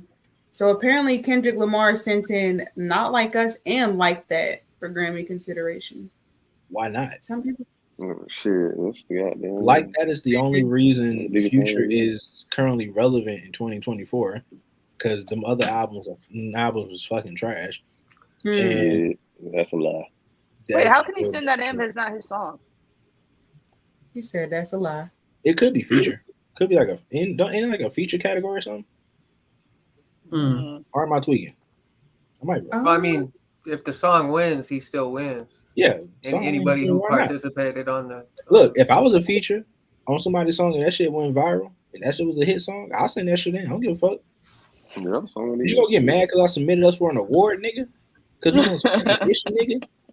You mad because we got an A and I want us to get extra credit? The fuck out of here with that. Yeah. Let's see. We got some pop. We got Miss Tyler. Best global. Got moved from best global music album to best pop vocal album. Man. So is there a time limit on like when you can submit an album? Does it have to be within the year or? Maybe with like within 12 months. I don't know. It has to be within like at least 2 years. Okay. I'm surprised she didn't submit her song. Yeah, water. Yeah, I'm surprised. It has to be at least. It has to be at least within like a year or 2 years or a year and a half. Because if you submit shit from 2023 and the award show not till later, it's like, how far back can we go? But this, no, trash. Next. Yeah. Damn, nigga. Shit. Let's see. We got your boy Woozy. Got us some booze. He I don't know what submitted himself for it best is. new artist. He probably would have won. He might win this. He might win. He For probably this should have album. submitted himself. He probably would have won that. Country song, song of the year, I ain't gonna lie. record of the year, country A bar album. song gonna win something. They got to. It's gonna win something. I don't know what. It's gonna win something. He's gonna. I think it might win country song. Yeah, he Either might get country country song. or He's solo. not gonna get country album. No, All I 'cause- know is if my nigga Cole Swindell was in that country music category, we would be cleaning house. You know what this? You know what that means? If he wins, fucking Jaquan gets a Grammy. Aw, It's gonna be the best day of his life. We win, we out. Right? Wait, if he wins, what Jaquan gets a Grammy for a bar song? because he has writing credits on that. Swear this nigga just cleared the bases. On the album or the song, a bar song? The song That is song, from the Tipsy. He has You writing remember credits. Tipsy? That's like a direct. That's a direct interpolation. That's writing credits. Of what song? I'm sorry, I couldn't hear you. Jaquan Tipsy. Tipsy. Yeah, bar song. He did? Yeah. Oh wow, I'm sure I never heard this song in my life. So Oh, you never heard this What? song? Oh, that's why you don't know. Yeah. Bro. Yeah. Then what are you listening to? You sound like I don't like not hearing shit. I don't like country music. I can't get into it. I don't No, either. it's not a country song. It's not a country song. Country. The few seconds that I heard, it sounded country. Well, yeah. We were talking about Jaquan Tipsy. We talking about Jaquan Tipsy. Jaquan. Song, Tipsy Bro, I is thought you not- said. No, Everybody- I'm not gonna say what I This thought you song- said. country. He's This getting song writing is a credit direct for interpolation that. of Jaquan Tipsy. Yeah. So Bro, I thought you said Jaquan would something win a else. Grammy. Yeah. Jaquan would win a Grammy if he won a Grammy. Okay. So you did hear that song? No, I only heard a few seconds of it, but I skipped it because I hate country music. I hate You're country taking your music. black Country card, music bro. ain't even that bad. I It mean, is every to me. Hold up. all Like a mainstream. standard- Not everybody's talking about fucking man. Deer Park and fucking tractors and shit.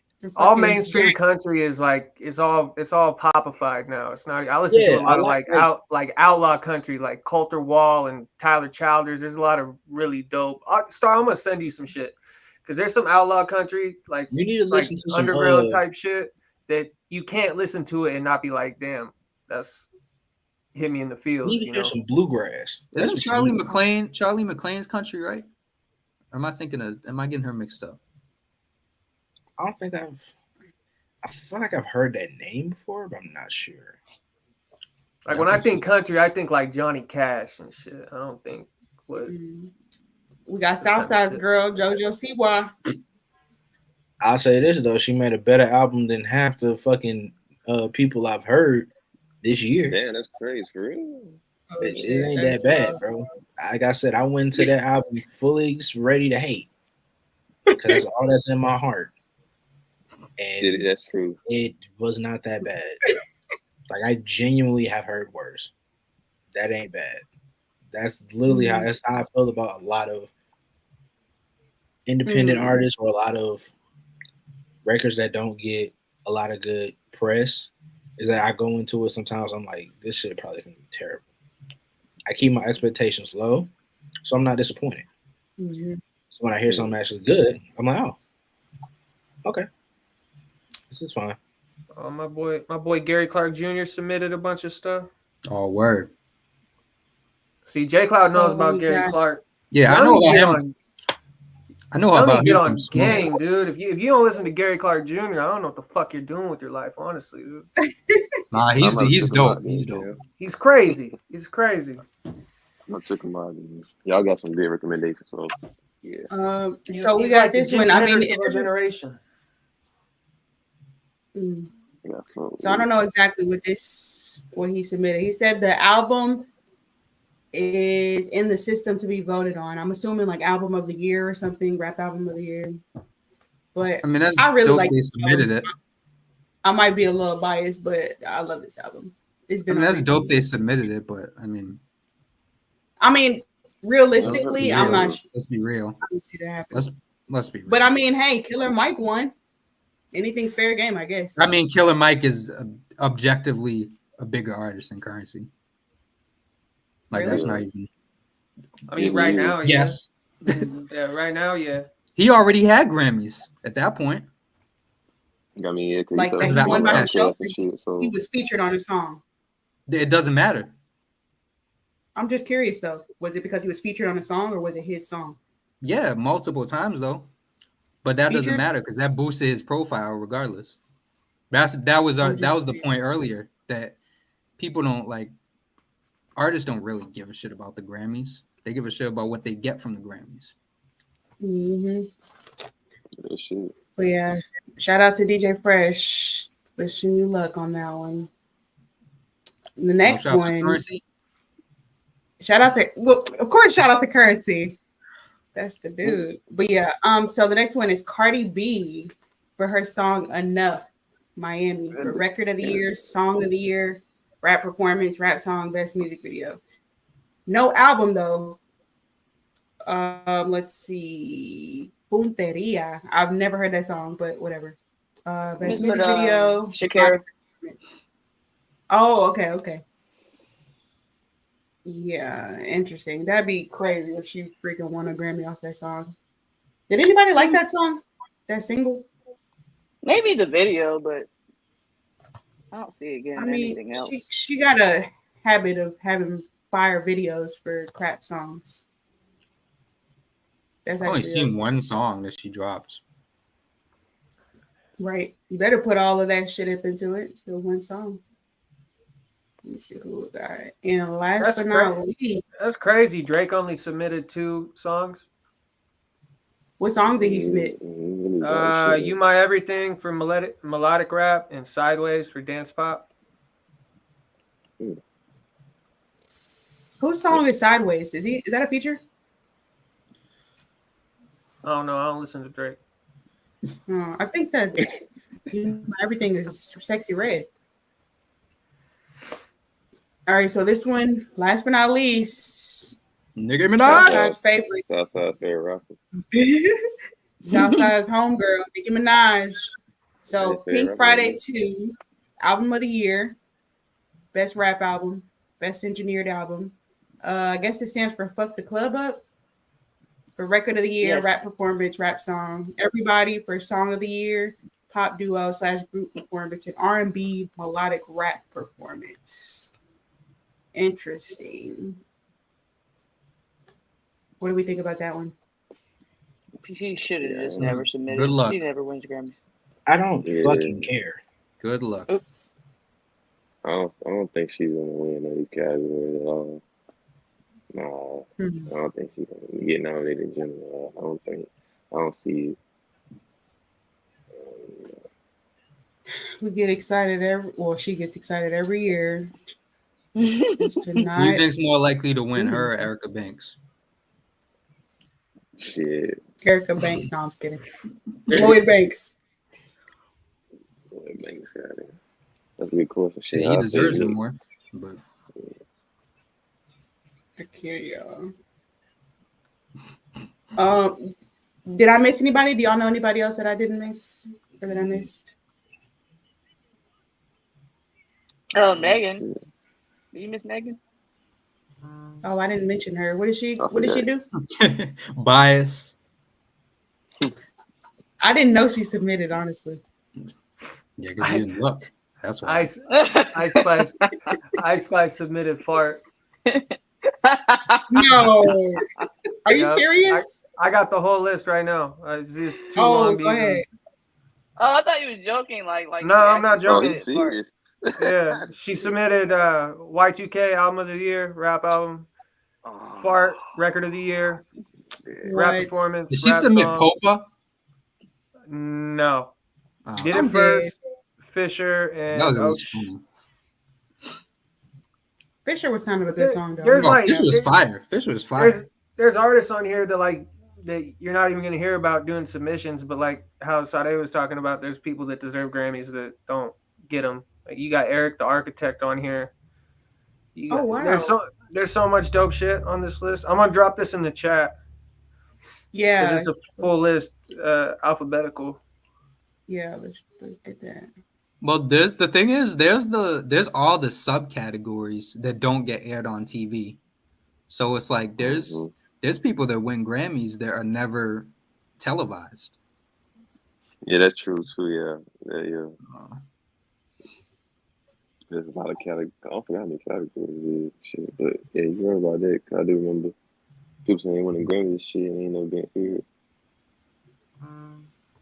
So yeah. I don't know what Blue I'd be submitted. sick if I waited all my life get a Grammy, and it wasn't even. I bet. televised. I bet Jelly Roll cleans house. Is he country?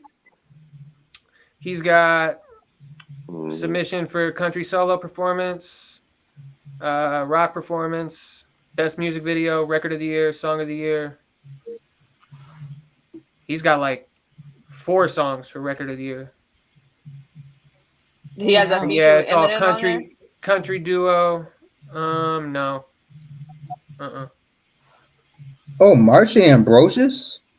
That's what I'm saying, dude. Oh shit. Everybody's Oh, on she here. submitted her album. Jelly Roll got he got a whole page damn near.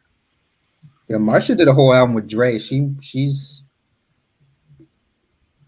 might get considered. Andre 3000, that flute album. Mm-hmm. That flute album. He submitted that. Charlie might get shit. Alternative. Charlie might get shit. Alternative jazz album of the year. Best music film. That Charlie album is really good. That Charlie XCX. ASAP Rocky. The hell? ASAP Rocky. Hijack for record of the year, song of the year, rap performance, rap song. Taylor Swift for best music video.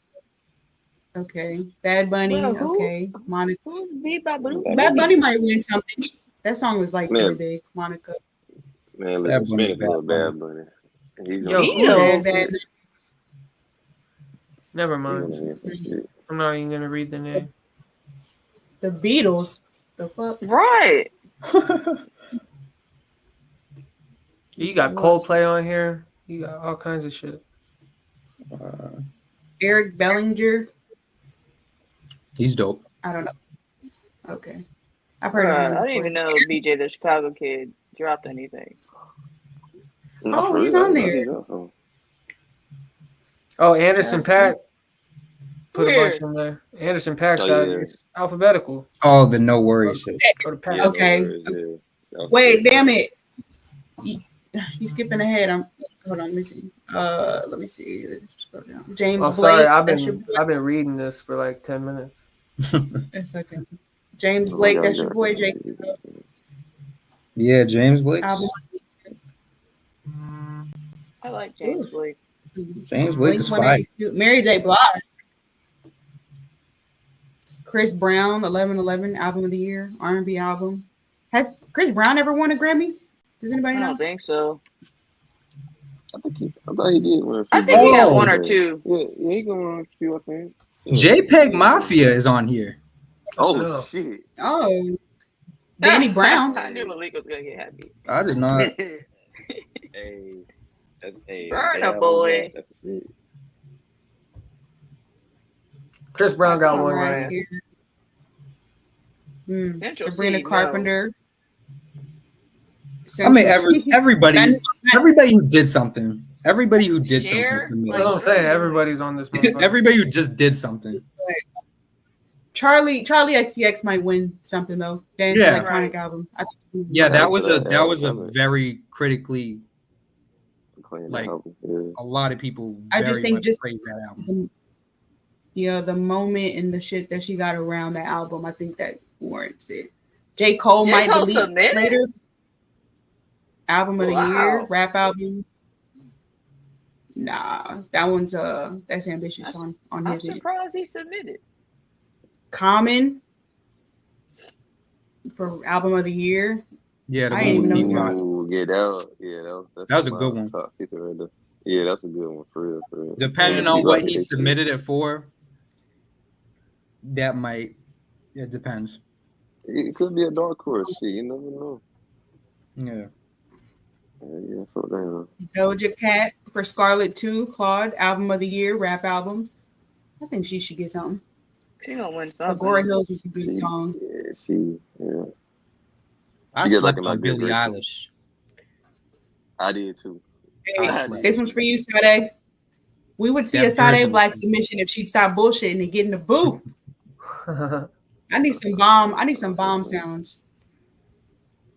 Yo, that need a Billie soundboard? Eilish Birds of a Feather shit was hard though.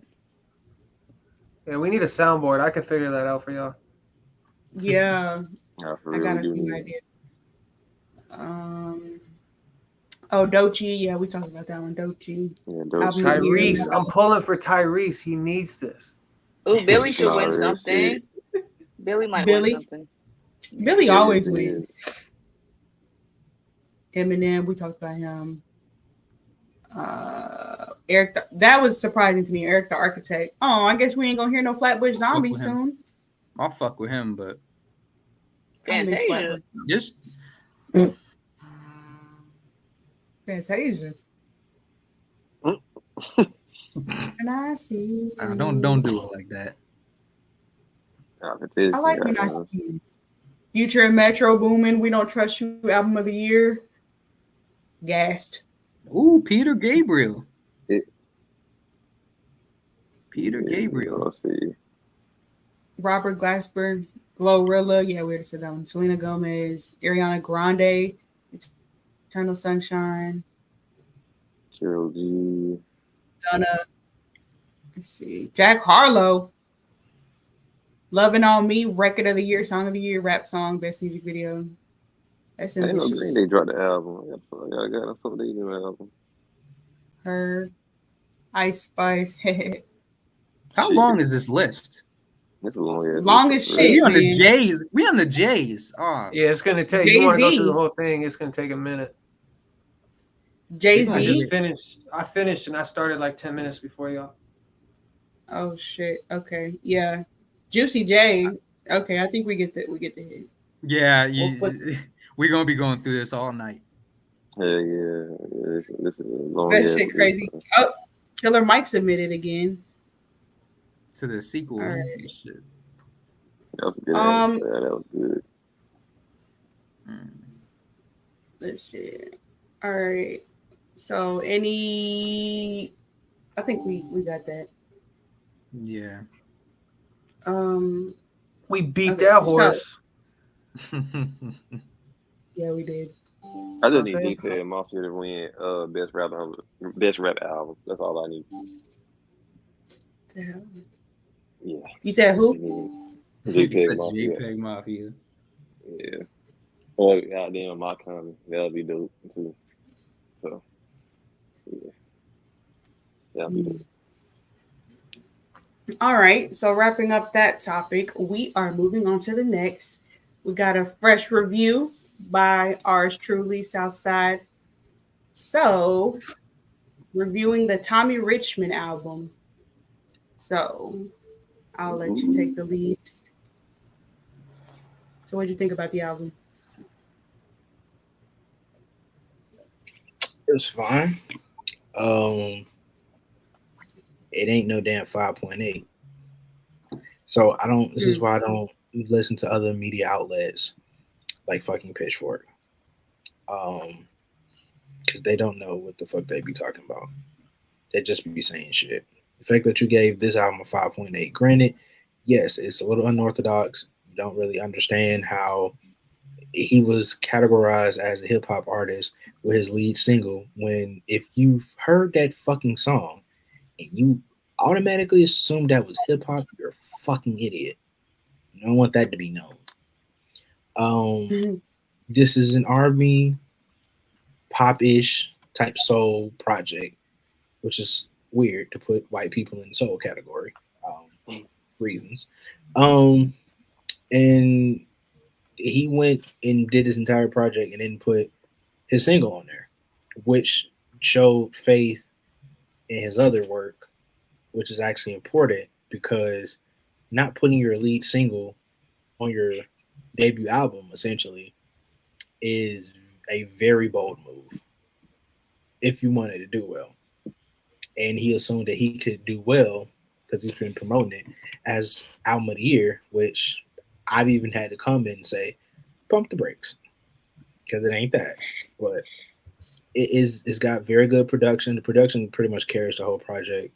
And sometimes his voice is, I don't know if it's the mixing, I don't know if it's just him playing with the auto tuner. I don't know what the fuck it is. Sometimes the vocals are off, but I mean, it's okay. It's not bad. I enjoyed it for what it was, and I think that's really what it is. I enjoyed it for what it was. rather than thinking it was going to be something more. I agree with you though. 'Cause I listened to that album. Yeah, I 100% agree with you on that. Yeah, I thought it was cool. Yeah, I'm mad at it it. got it got that retro. To me, it got that retro '80s sound to it. You know, that alternate R&B sound to it. So I really fucked with it. And I had when I first found out about him, I did a little deep dive into the discography, and like, yeah, he actually makes some good music. For real. You know who he reminds me of, like sonically with his voice? I'm old, so I know J. Cloud. Bobby Caldwell. Yeah. His voice gives me that Bobby Caldwell vibe. Like it's like new age Bobby Caldwell. I can kind of see that. Yeah, I can kind of see what you're saying. That mixed with like synth pop, like totally new type of shit. Yeah, like a synthwave Caldwell type shit. Yeah. Yeah, he got an interesting style though. Like I fuck with it, for real. I like that song he got on the album. I thought you was the one. I play that shit every day. That's the shit right there. I agree though. He's not hip hop, and this is what happens when we blur the lines of like is singing hip hop, like, oh no, they're rapping, but they're doing it melodically. Like, no, they're fucking singing. Exactly.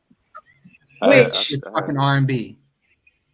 Okay, well, hold that thought. We're gonna segue into the next topic, but you guys follow us because we do reviews aside from the pod. So y'all check it out. We got Southside, Malik, J. Cloud, all dropping music reviews. So to the next topic, y'all were gonna start on it, but is Tommy Richmond hip hop or no? So we got DJ Head versus Tommy Richmond.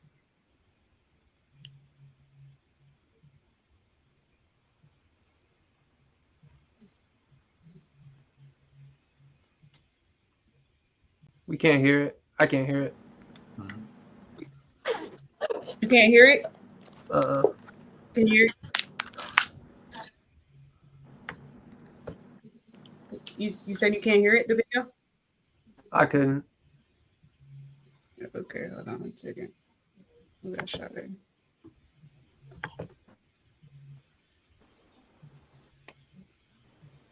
Okay. We back. Nothing? No, I can't hear the video. Yeah. I can't hear the video. Yeah, I mean, I watched it, but you know, I can't. Can everybody else hear the video? No. Nobody can hear it? That's weird. I don't know why. I mean, to be fair, it's DJ Head. Who the fuck is DJ Head? I just see the nigga on Twitter, man. He really didn't say he basically just pointed out how, you know, there was this cultural problem with Tommy Richmond being considered hip hop and really going back and saying that he wasn't. They had a conversation. They found themselves on the same page. They're cool now, but it really was kind of a nothing kind of argument because other people in the industry have linked Tommy Richmond to be hip hop, which again, I will say, if you heard $1 Million Baby and thought that was hip hop, you're a fucking idiot. Because you don't know. I think it's the beat. It confuses you. Yeah, but there are pop songs that have beats very similar to that. There are legitimate alternative songs that have shit like that. So we can't sit here and use a cop-out excuse saying, oh, it's the beat, it's the production. No, it's not. If anything, that ain't even really an R&B song either. That's more of a pop. That shit is a pop record. That's the same. That's the same type of shit somebody like Kyle would make. The same type of shit Drake would make. It's a pop record. It's a good song, but it's not rap. There's no rapping on that song. That's what I'm saying. So I don't know why they trying to lump him into this that man category. said, "I ain't never repped the set, baby," in a high ass singing voice. You thought that was rap? Like, come on, man. Like, my nigga. It kind of gives me the vibes of like Post Malone, the White Iverson. Same exact vibe. It's because people can't make up their fucking minds. They want singing to be rap, but then they don't. I don't fucking get it. But it's not. And he's not. he's not a hip hop artist in no sense. That's why he tweeted that out, because like they keep playing his music in hip hop, and I listen to this nigga discography. I went through his discography, like his old songs. None of that shit is rap. This nigga do not be rapping at all. He just be singing all the time. So I don't know why there was an upset of him not singing. He's not a hip hop artist, because he's not. So all that outrage is uncalled for and shit. So I don't know. Like you said, J. Cloud, these niggas be blurring the lines and shit. It don't make no damn sense. I mean, that's why I don't consider most of that Future shit rap either. But that's another topic for. He disappointed me with that damn last album. But I don't want to talk about it. Well, I mean, they're just basing that off the sample that he used in $1 Million Baby, and it never goes the other way. Like a bunch of hip hop artists will sample like Fleetwood Mac, and you're not calling that a alternative rock album. You know what I mean? So it's kind of stupid. So the fact that he's singing makes it not hip hop. I mean, you can be as like, he's not a fucking rapper. That's what the inference was. That he was a rap artist. That's what the inference was. You can be like a hip hop singer, like Mary J. Blige or some shit like that. But we know what he was getting at. And it's like nobody asked him.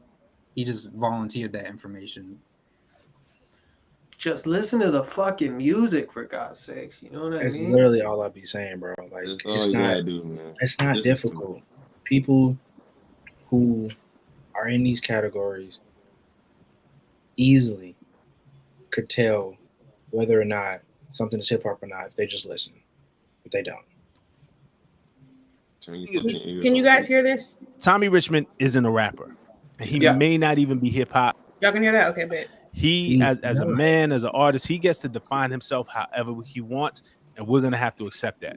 And I don't even think he was intending to be malicious, just like Head said. I don't think it was malicious, but he's benefited from his association with hip hop. He's absolutely benefited, and with that, then you got to be aware of what we say and how we say things. Let's be aware of the culture, the history of the culture. Again, he's a young guy, so he might not even know. I think he was born in 2000. So Jay-Z and Glastonbury happened in 2008. He was 8 years old. Like, he might not have the context for sure, but you got to kind of keep people around you. You got to do the knowledge. You got to do the research yourself. Let's be aware of the history of the culture. Let's be aware of the culture. Let's be aware and applaud how inclusive hip hop has actually been and how hurtful it is when hip hop is used as a prop and used as something to gain and is treated by a lot of artists, but again, particularly by white artists who can move in and out the culture as they please. Facts. Where the fuck was this when Post Malone was making his music? Thank you. What the fuck was it? Because, okay. I don't see how somebody benefits from hip hop culture when they're literally informing you they don't do hip hop. I don't see how he's benefiting. He had one song, and it wasn't even a hip hop song. You can't blame him for getting success in what would be hip hop categories. He didn't purposely tell these people, "Hey, this is a hip hop song." He's informing you, "I am not hip hop." I don't have a problem with him saying that. He's telling you what his art is intended for. It ain't no different than Tyler Creator telling us Igor is not a rap album. It's no fucking difference. So I don't understand why. I don't get how that's a fucking problem. And like I said, I listen to all his music, his old discography. This nigga is not a hip hop artist at all. Like, I don't see why people are getting mad at this shit. This shit pisses me off. He never even marketed himself to be. Exactly, nigga. He's an R&B artist, like alternative R&B artist. Like, nigga, he's singing. I ain't never heard this nigga spit no type of fucking lyrical on his damn, like, lyricism on his damn songs, man. I'm done. Y'all go ahead. I'm done. All right, bro. This man crashing out over there, man. No, nigga. This shit is stupid. I put the label on some shit that's not it, bro. It's like saying my fucking laptop TV. No, it's not. It's a laptop. All right, so I think we have a general consensus that Tommy Richmond is not hip hop. So he's alternative R&B. He is. That sounds right. An alternative R&B / pop star. Yeah, it's just the same lane he need to be in, which is the same lane that if people just listen to the fucking music, they would know. But of course, people don't. I think listen. because there are some hip hop elements in the beats that he has been doing. So I think that's why the still not lines can come in. I mean, that's just people. That's just people being obtuse. Like people just choosing to be. They choosing to find something to critique and to get mad about. Like, yeah, okay, so because the production sounds like a hip hop song, or his cadence or his flow sounds like it's hip hop, you automatically assume that's what it is. That just sounds like it's just a bunch of niggas that all they listen to was fucking hip hop and R&B in the fucking radio. Let's not do that. Like, there's other genres of music out there that are pretty much infused with other genres. It's more to just, music than just hip hop and R&B. And that's what people think he is. Oh, well, if he's not, an R&B artist, then he's hip hop. Oh, he can come in and out as he go. Keep that same energy for every other white artist that came in and out the goddamn the culture. You're just doing that. It ain't Tommy's fault the black people was fucking with that song. Exactly. So if you're not rapping, if you're not rapping, then you're like, come on, man. It's just people don't think they're fucking dumb. I just wonder where him saying that stemmed from, though, because he just it don't make came out of sense. nowhere. It was kind of weird, but because I just find it really corny that it seems like that people always got to like try to make it seem like people are trying to be like opportunistic and sleazy with something when it's just like, how do you know Buddy's just not like making music he wants to make? Just take it for what it is and fucking leave it alone. He thought it sounded dope, so he put it out. Move on, Mm-hmm. True. Very true. Very true. All right. Any final thoughts on that topic? Conclusion. All right. So this nigga is not hip hop. And y'all need to shut the fuck up. That's all I gotta say. Yo, y'all been saying that the whole show. I know, right? Niggas need to shut the fuck up. All right, moving on to the next topic. Lupe Fiasco says Lyor Cohen gave him an ultimatum about signing a 360 deal. Be just as good or even better or have more potential. And that's y'all can hear? And that is why I have no sympathy or anything like that. And I tell artists that I think it's important to let the artist community know, like, this is what you're really dealing with. I'm not beating up in my gap or anything else, and for the law. Barely. Lyor was like, yo, if you don't sign this 360 deal, we're not promoting your record. Not only are we not promoting your records, we're not promoting even the records that we give you. Right. I've heard that from artists. If you don't sign a 360 deal, because there were artists who already signed and then they want you to then rework your deal to make it a 360 deal. So they're getting money from merch, they're getting money from touring. Streaming is happening now. So that's a whole nother situation. They're invested in the streaming companies that just personally, like they got their own personal investment into it. Because they're not making as much. So they're like, if we're not going, we'd rather put our all into another artist who's got a 360 deal than to an artist who doesn't. Right. And that has his own situation and we're just doing distribution. That doesn't really make us any money. It makes them a ton of money. Yeah. I mean, they still got a ton of catalog. You still got all this, but you're going to spend that same amount of money managing it. And that's what I told them, like, yo, let's be business for real. I'm a really intelligent guy, right? Street side, business side, however you want to play it. Let's be honest. You don't do this. Like, you're not known to sell merch. You're not known to book. UTA's right across the street, right? I'm signed to CAA. I'm signed to William Morris. Like, y'all do not do agency work. So now you're trying to be an agency, but you still gonna have to spend money to build that part of your business. So you're gonna wind up breaking even, right? To keep it a buck. And at the end of the day, you're gonna own the most valuable thing in this whole situation. Still, the most valuable thing in any situation is the masters, right? And so I asked for, when Lyor said that to me, I was like, cool. I didn't like, you. Blah, blah, blah. I was like, okay, cool. Okay, I'm gonna need some collateral. Won't you give me my masters? I'm only 2 albums in. right? I don't mind. As a matter of fact, I'll help you build out the 360 piece, at least when it comes to fashion, because I know folks in the fashion world up and down the chain. And then you could really tailor make these your merch deals to the artists and do it through the whole system, like fully vertically integrated through the whole system, from the designer to the retail to the pop-up to the manufacturing to the distribution to the whole, the fulfillment, the whole piece. And it was kind of like, nah, we got a guy that can do that. And it's like, well, I don't trust that. What is that profile? Let me see that piece, because you're asking me to sign into 6 different businesses now. Right. And the same level Who's of the guy? Yeah, like, who is that? Who's gonna be booking shows? You know, who's gonna be running sponsorships, right? Who's gonna be? I get syncs and, you know, pitching things to TV shows and movies and stuff like that. But I'm talking about, like, what's this random little speaking engagement? Like, who's gonna be in charge of doing that? It can't be Crespo. Like, who you gonna hire? But then you gotta hire somebody. So Right. now you saying, like, oh, we're gonna make X amount of dollars, but you finna spend another X amount of dollars building that up.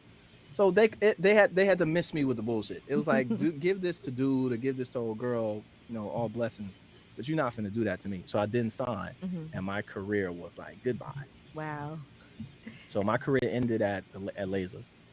All right, so then you did Lasers. Wow, that's wild though. But why not? What do y'all think about that? Well, the thing about that is, so he was speaking about, like, how he tried to negotiate, and that speaks to something that, you know, I've said before, not on here, but I've said to people before. 360 deals aren't inherently bad. They aren't an inherently bad thing. Giving away your masters isn't an inherently bad thing. The thing about it is, you can negotiate and make that shit work. And like you said, he tried to give collateral, but the problem wasn't either of those two things. The problem was who he was dealing with. Because he was on Atlantic. He was dealing with Lyor. That's the problem. Crooked?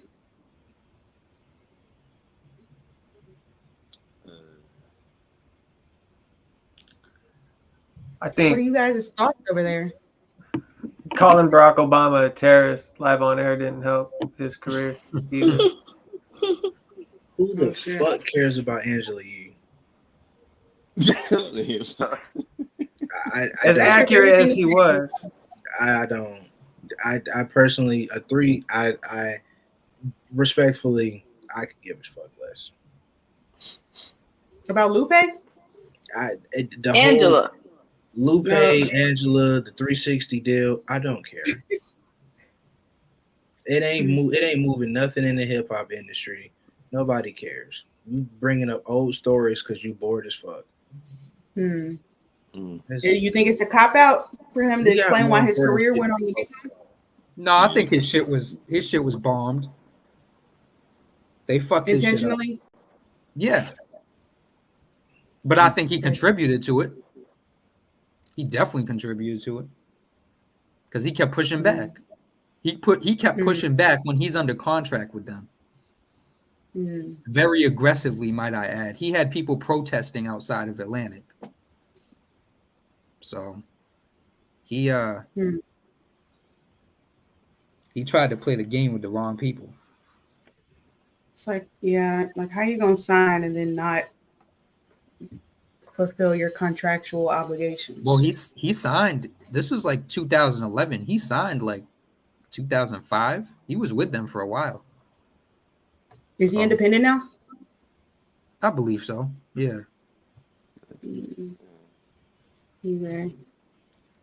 But Lasers was a whole fucking mess. Anybody who was there for that shit was a train wreck. Was that 2008, something like that? Lasers was, I think it started in 2008 and it came out like 2011. Oh shit. Yeah, 2011. Yeah. Everything around that album was insane. Down to the music itself.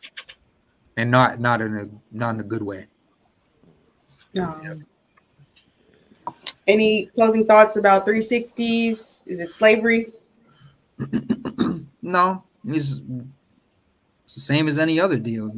You get what you negotiate. If you go in there and let them take advantage of you, then that's your fault. I don't think any deal is Read the slavery. fine print. You say you think Unless labels are it's slavery? So I think any deal is slavery unless it's a distribution deal. I mean, you don't have to sign any deal though. Like you don't have to. Especially not in 2024. That's why they take advantage. They take advantage of people that they wave a check in front of them, and they put a piece of paper. But you don't have to sign anything. Yeah. If you still signing, you cannot cry about getting fucked in the A. There's too much information out there. I mean, it's You just have kind to of know what you're signing. It's more of like an indentured servitude. You gotta learn how to negotiate your deals, but man, just don't take the money to give you. So. All right. Moving into the second to last segment. Southside. You ready? Unfortunately. All right, so we're getting into the crash dummy of the week. Let's go.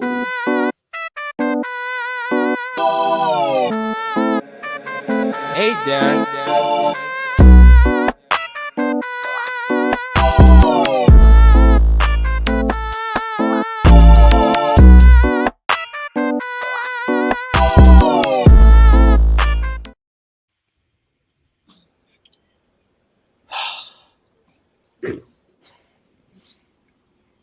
I ain't gonna lie. It took me a little bit of a second to actually think about something because I'm actually mad at two things. One is very much more important than the other, so I'm gonna be very quick, very brief. One, Crash Jam of the Week is Sage the Gemini for these rape allegations he got out here in the streets. We all know how terrible of a person he is. I don't understand how you assaulting women and doing all that while you living with Chris Brown. But what's more egregious, actually, that I actually do care about, that I wanted to, because I hate, at this point, I have a beef with Complex. They can't do shit right for that media outlet.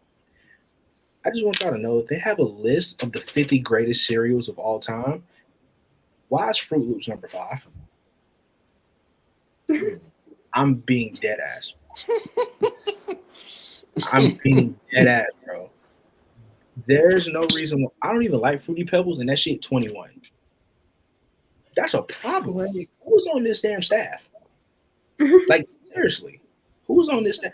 They had Honey Nut Cheerios at number 2, my nigga. Ew. I understand it's for your cholesterol, is to be happy, it's happy, it's healthy. What are we doing here?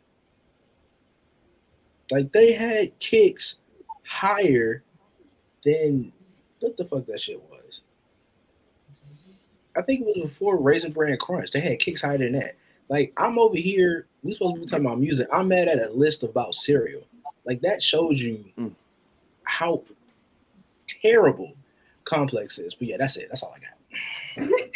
I'm genuinely, I've been going through this list for like the last hour and a half. I'm legitimately angry. The only thing they got right is Cinnamon Toast Crunch being number 1. That's okay. It. That's the okay. Thank God. That's it. Okay. They had Crunch Berries at 3, but I was like, but they had Oreos at 4. I said, and this is where bullshit starts. Like, Apple Jacks and Frosted Flakes not making the top 5, egregious. So I'm dead. So the list makers, Crash W of the Week. Pretty much, cause man, that, and also Sage the Gemini. Shut the fuck up, please. Please. And there you got it, folks. Crash Dummies of the Week. We didn't get none of those box cereals when I was a kid. We got those big ass generic bags. I know what you're I'm talking glad about. I ain't never been. Hey, that Colossal Crunch though, that shit smacked. Colossal Crunch is You don't fun. know. Colossal Crunch, crispy rice. All right. If you ain't never ate crispy rice out of spaghetti stained Cool Whip container, I don't know. You don't know They had struggle. honeycombs at You ain't 26. good enough. I almost crashed out. What about Honey Smacks? They had Honey Smacks. I hate that I relate to such a specific thing that you just. Oh, hey, that's on point though, right? You know exactly what I'm talking about. Yes. You know exactly what I'm talking about. Crazy. None of you guys know what That's I'm a talking hood about deli- besides him? No. Oh yeah, I do. I do. It's a hood delicacy. Yeah, when you don't got enough bowls. Yeah. You can't get that spaghetti sauce. Once that spaghetti sauce touches that Cool Whip container, that's it. That's what it is. Well, yeah, it's got there's still it Yeah. ain't coming out. You can't even screw that motherfucker, but it ain't coming out. Yep. All right. So a resurfaced video of Cardi B telling her fans her rollout plan. She states after divorcing Offset, she'll drop an album consisting of 10 songs with the premise of Be Careful, a song she previously released, and pop out with a new man. She says she feels people will mass buy the album. Here, let me play this real quick. The album. Yeah, my man, get the divorce. You know what's gonna happen? I'm gonna drop the album. I'm gonna drop like 10 songs like Be Careful. People are gonna mass buy, listen to the album. Then couple of weeks later, months later, weeks later, I don't know. I'm gonna be with another rich nigga because I'm only gonna upgrade. And when I upgrade, guess what? I'm gonna be all over the blogs. You're not gonna stop seeing me. You're gonna see another rich nigga taking care of me, giving me money. Me and my man get a divorce. You know what's gonna happen? I'm gonna drop an album to the album. Me and my man get a divorce. You know what's gonna happen? I'm gonna drop an album. I'm gonna drop like 10 songs like Be Careful. People are gonna mass buy, listen to the album. Then couple of weeks later, months later, weeks later, I don't know. I'm gonna be with another rich nigga because I'm only gonna upgrade. And when I Wait, that just played twice. Yeah, she's just fucking talking. I don't think she was serious. I don't know. What Sounds you like mean it's lots of money, Billy? Who fucking cares? Seems like it's going according to plan right now. Again, shut the fuck up. I think she was just I talking. I don't think I can really stress that enough. It's just where people just need to shut the fuck up. Maybe it's just me. Maybe it's me at this point. Maybe I'm the problem. I don't understand the purpose. Because of I people don't like digging shit up like this. I don't care at this point. Like I genuinely don't care. Like I'm okay if we never get another album again and we treat her shit like Lauryn Hill. At this point, I do not care. Either drop the album or please shut the fuck up. Do you think at this point she can exist without the antics? No. No, man. She's just like every other famous person in the world who uses social media to keep in contact with their fans and stay relevant. She needed it for clout. It's fine. You don't always have to be in the limelight for something, good or bad. Like it's okay to just be chill. She don't want to be chill, but she don't want to do her job either. You market yourself as a rapper, you market yourself as a music artist, go do some fucking music. Now, if you just doing music and you got hard drives of shit, thousands of songs, okay, cool, I'll shut the fuck up. But it don't take nothing for you to drop a mixtape. It don't take you nothing to just put a couple songs out and do a 3-track EP. Some simple 3-track single. It don't take much.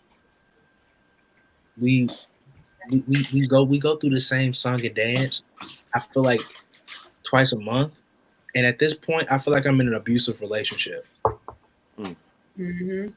And I don't. I keep trying to leave, but every time I leave and I look for the car keys, they're gone. I can't just walk away. I can't do any of that shit.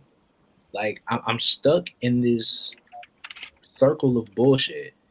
That is Cardi B in this fucking rollout that's been rolling out since before the pandemic. Mm-hmm.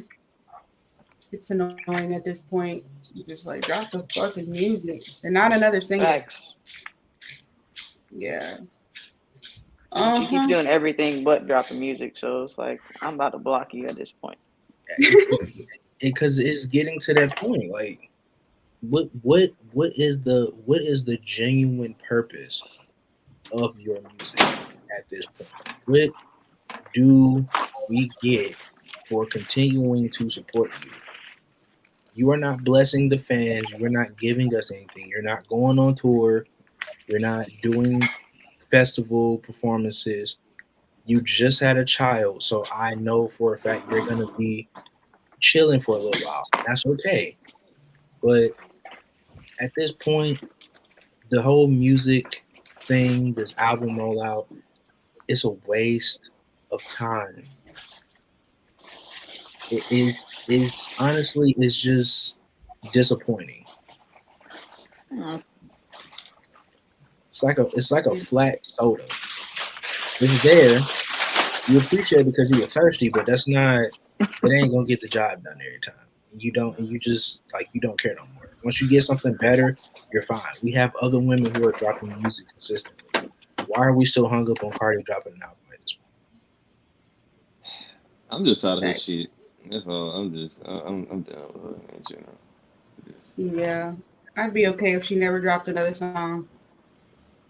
She's not needed because we got like them Southside said, we got better female artists that's dropping music consistently, and they are way more talented. So please stop. Mm-hmm. Any closing thoughts about this until we get to the last topic? Shut the fuck up. Shut the fuck up. Shut the fuck up. Shut the fuck up, man. Everybody shut the fuck up. Anyway. All right. So, moving on to the last topic. Rilo explains what makes songs hits. Let's see. When you made Thing For You, was somebody in the studio? Was girls in the studio in the other room? Nope, I was in there by myself. How you make a song like Thing For You in there by yourself? I don't even know. Do y'all be when leaving? I made that, I didn't even know that was the song. Bro. I didn't even know. How you didn't know that was the one? None of my songs I don't be know. Like, it ain't up to you to know. It's up to the fan. You can't pick what's a hit. You could drop it. You might think this a hit. Fan might think this hit. You gotta wait and see. You could go what you think a hit though. Right. But we ain't know them songs was the one though. Literally, it's like up to the fans. When you made Thing For You, was somebody in the studio? Was girls in the So, question is, do you think that there's a hit song formula, or does it have to be organic, or can you accurately predict what song is going to be a hit with any kind of certainty? It gotta be organic. Organic. It has to be organic. You can't just go in the we can clearly see that from by what the fuck Drake been doing for the last few times he's dropped singles. He go in there thinking this formula, this type of song has got me a hit song in the past. I'll do the same thing, put it out in a different version, and hopefully I get a hit song. These one hit, it's the same thing, right? We get all these one hit wonders. Like, it's up to the people because they find ways to enjoy the song. That's why we got 92 fucking TikTok artists signed to fucking record deals now, because the people made those songs hits. Because to be honest, one of those TikTok songs was made by Boss Man D-Lo. I had no idea who the fuck Boss Man D-Lo was until I heard that TikTok song. Get in with me. And I'm like, oh, he makes other shit. His other shit sounds better than his hit song. Hit songs don't mean the songs are actually good, though. That's another thing that I don't think people talk about. Not every hit song is actually a good song. Because God's Plan is a hit song. That shit fucking sucks. Hotline Bling is a hit song. That shit trash. I agree. Yeah. Yeah, I don't think you can predict what's going to be a hit, because sometimes we think it's going to be the one, or we try too hard to make something a hit and then it end up not doing what you think it's supposed to do. If people just go in there and just make music and just you want Kid Cudi dropped a single. That shit was hot ass. That man took that shit off stream and apologized and then re-uploaded a new single. Oh, wow. The fans dictate what is a hit song and what's not a hit song. It's in our hands. So when we get these motherfuckers like Tekashi 6ix9ine, we get the Bad Babies of the world, the Ice Spices, who just be making bullshit music, and it goes double, triple platinum in the fucking streets. It's not because it's good music. It's because the fans are fucking dumb, and they support bullshit a lot. That's true. If they like the person enough, they'll brainwash themselves to liking a song. Hence, Nikki. I was just exactly. Well, and on the inverse too, it can be shit that you don't even like. Like as an artist, it would be shit that you don't even like that resonates with people. I was about to say, like, you can just go in the studio and just make a song like, hey, I ain't fucking with it, but then you drop it, you put it on your album, and all your fans fuck with it. And shit, right there, that's the hit.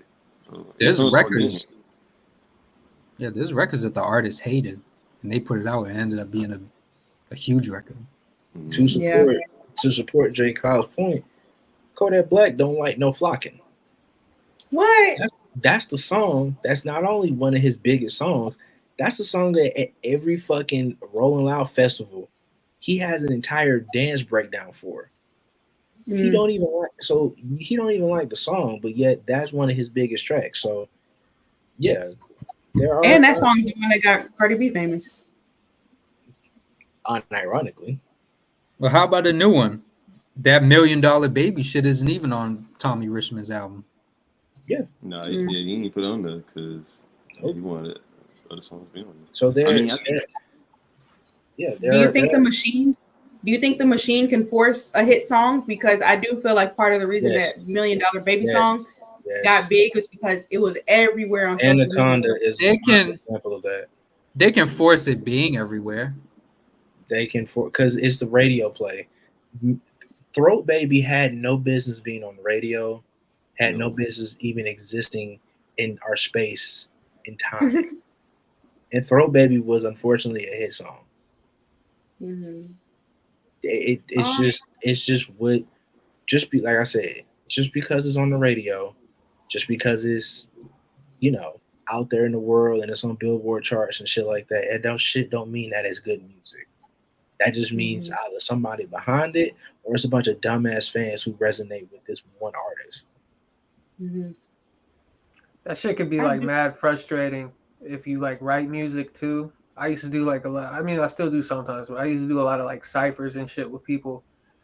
And I would do some shit that I thought was like a throwaway. And people would be like, yo, that was crazy. But like the one before, I wouldn't get the same reaction. I'm like, yo, did you not like catch all the multi-syllable? I was rhyming fucking sentences for fucking 64 bars. Y'all ain't picking up on it. Like, it could be mad frustrating if you're someone who writes music and when you're trying to like pinpoint that shit, because it's just not, it's super subjective and people are going to cling to what they cling to. And not only that, it's like people want to be in a group. So if a bunch of people start liking something and they don't have their own individuality, they're going to fucking cling to it too. Even if, you know what I mean? I'll say this because I think Cam made a very good point. I'll say this and I'll end it here. A lot of songs that are hit songs are very fucking simplistic. It's very rare when you hear a complex song with a bunch of bridges and unorthodox production and lyrical capability. Like a lot of hit songs are very short, very sweet, to the fucking point. They're very easy for people to digest, understand. It's got quotable lyrics and they can be played anywhere. That's what a hit song is. Now there are a bunch of songs like that, but again, it's the simplicity of it. That's really all it is. Yeah, it's like that cookie cutter shit where it's like 16 hook, 16 hook, bridge, hook. And like a lot of people, I don't know, they'll just gravitate towards that shit. Yep. Yeah. I've never looked at like music like that. I've never looked at making music like that. Like that's a weird form, but I think it's like a familiarity type thing too. People are like, oh, I'm supposed to like this. This is the, you know, this is the paradigm I'm supposed to fit in. I remember when I used to work at a warehouse shit, it was this dude, he made R&B music. And me and him had a whole argument. He kept telling me, everybody just care about hits. Like, if you don't go in the studio and have hit songs, then nobody cares shit. Like, he tried to say, like, yo, deep cuts don't even matter. I'm like, yes, they do, because your deep cuts make the album. It can, like, a hit song and you make the your album, man. It's deep cuts and shit. You just gotta go in the studio and make it organic. You gotta just not go in to have my feel like, yeah, I'm make a hit song. No, you gotta go in there and just make what you feel and just let it just flow natural. Yeah, because you can hear when somebody's trying to make a hit song, and those are usually the ones that are like, what the fuck you doing? Yeah. So you just gotta let that shit come naturally and just let it flow and just don't try to focus on making. And if you're not naturally that type of artist, then don't. Exactly. Try to be, because it's just gonna come off forced no matter what you do. Because we're in a climate now where you can make a living and not even remotely be that type of artist. No, I think the power is in like being a niche artist. That's the cool shit. Like I'd rather have 10,000 people that like really rock with me than a million people who know who I am, you know? That's 10,000 people that you could sell your $5 album to, and they gladly pay for it too. They, you know, they'd be happy. They'd be happy to pay for it. Happy as fuck. Shit. Definitely, yeah. Y'all hit it on the head. I did. Make it organic. No, go ahead. I was just gonna say, I think there are certain song structures that, you know, pop music and hit songs do kind of follow, but at the same time, you can't force. You know what I'm saying? Because it's up to the fans at the end of the day. I mean, the radio does kind of force certain things because of repetition. That's a whole subconscious, you know, tactic.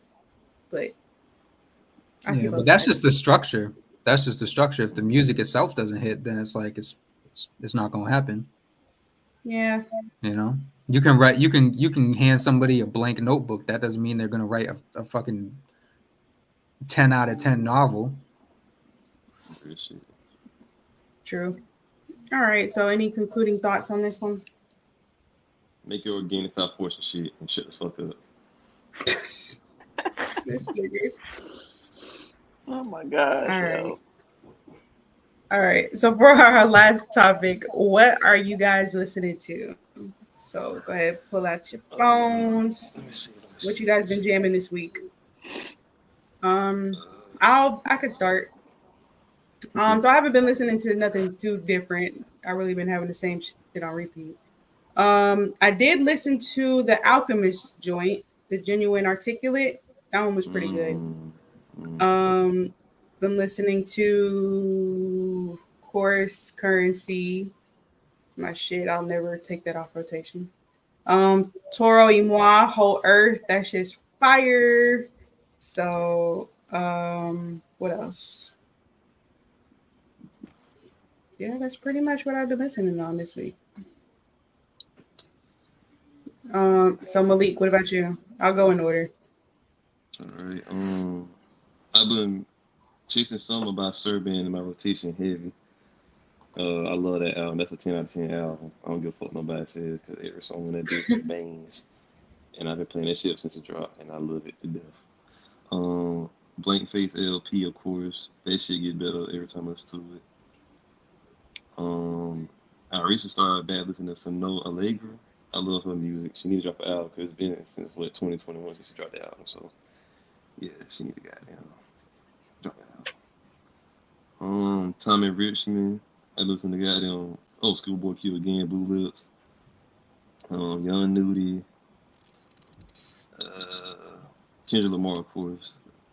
And I listen to Bandana by Freddie Gibbs and Mad Lib. Hopefully they drop their album this year.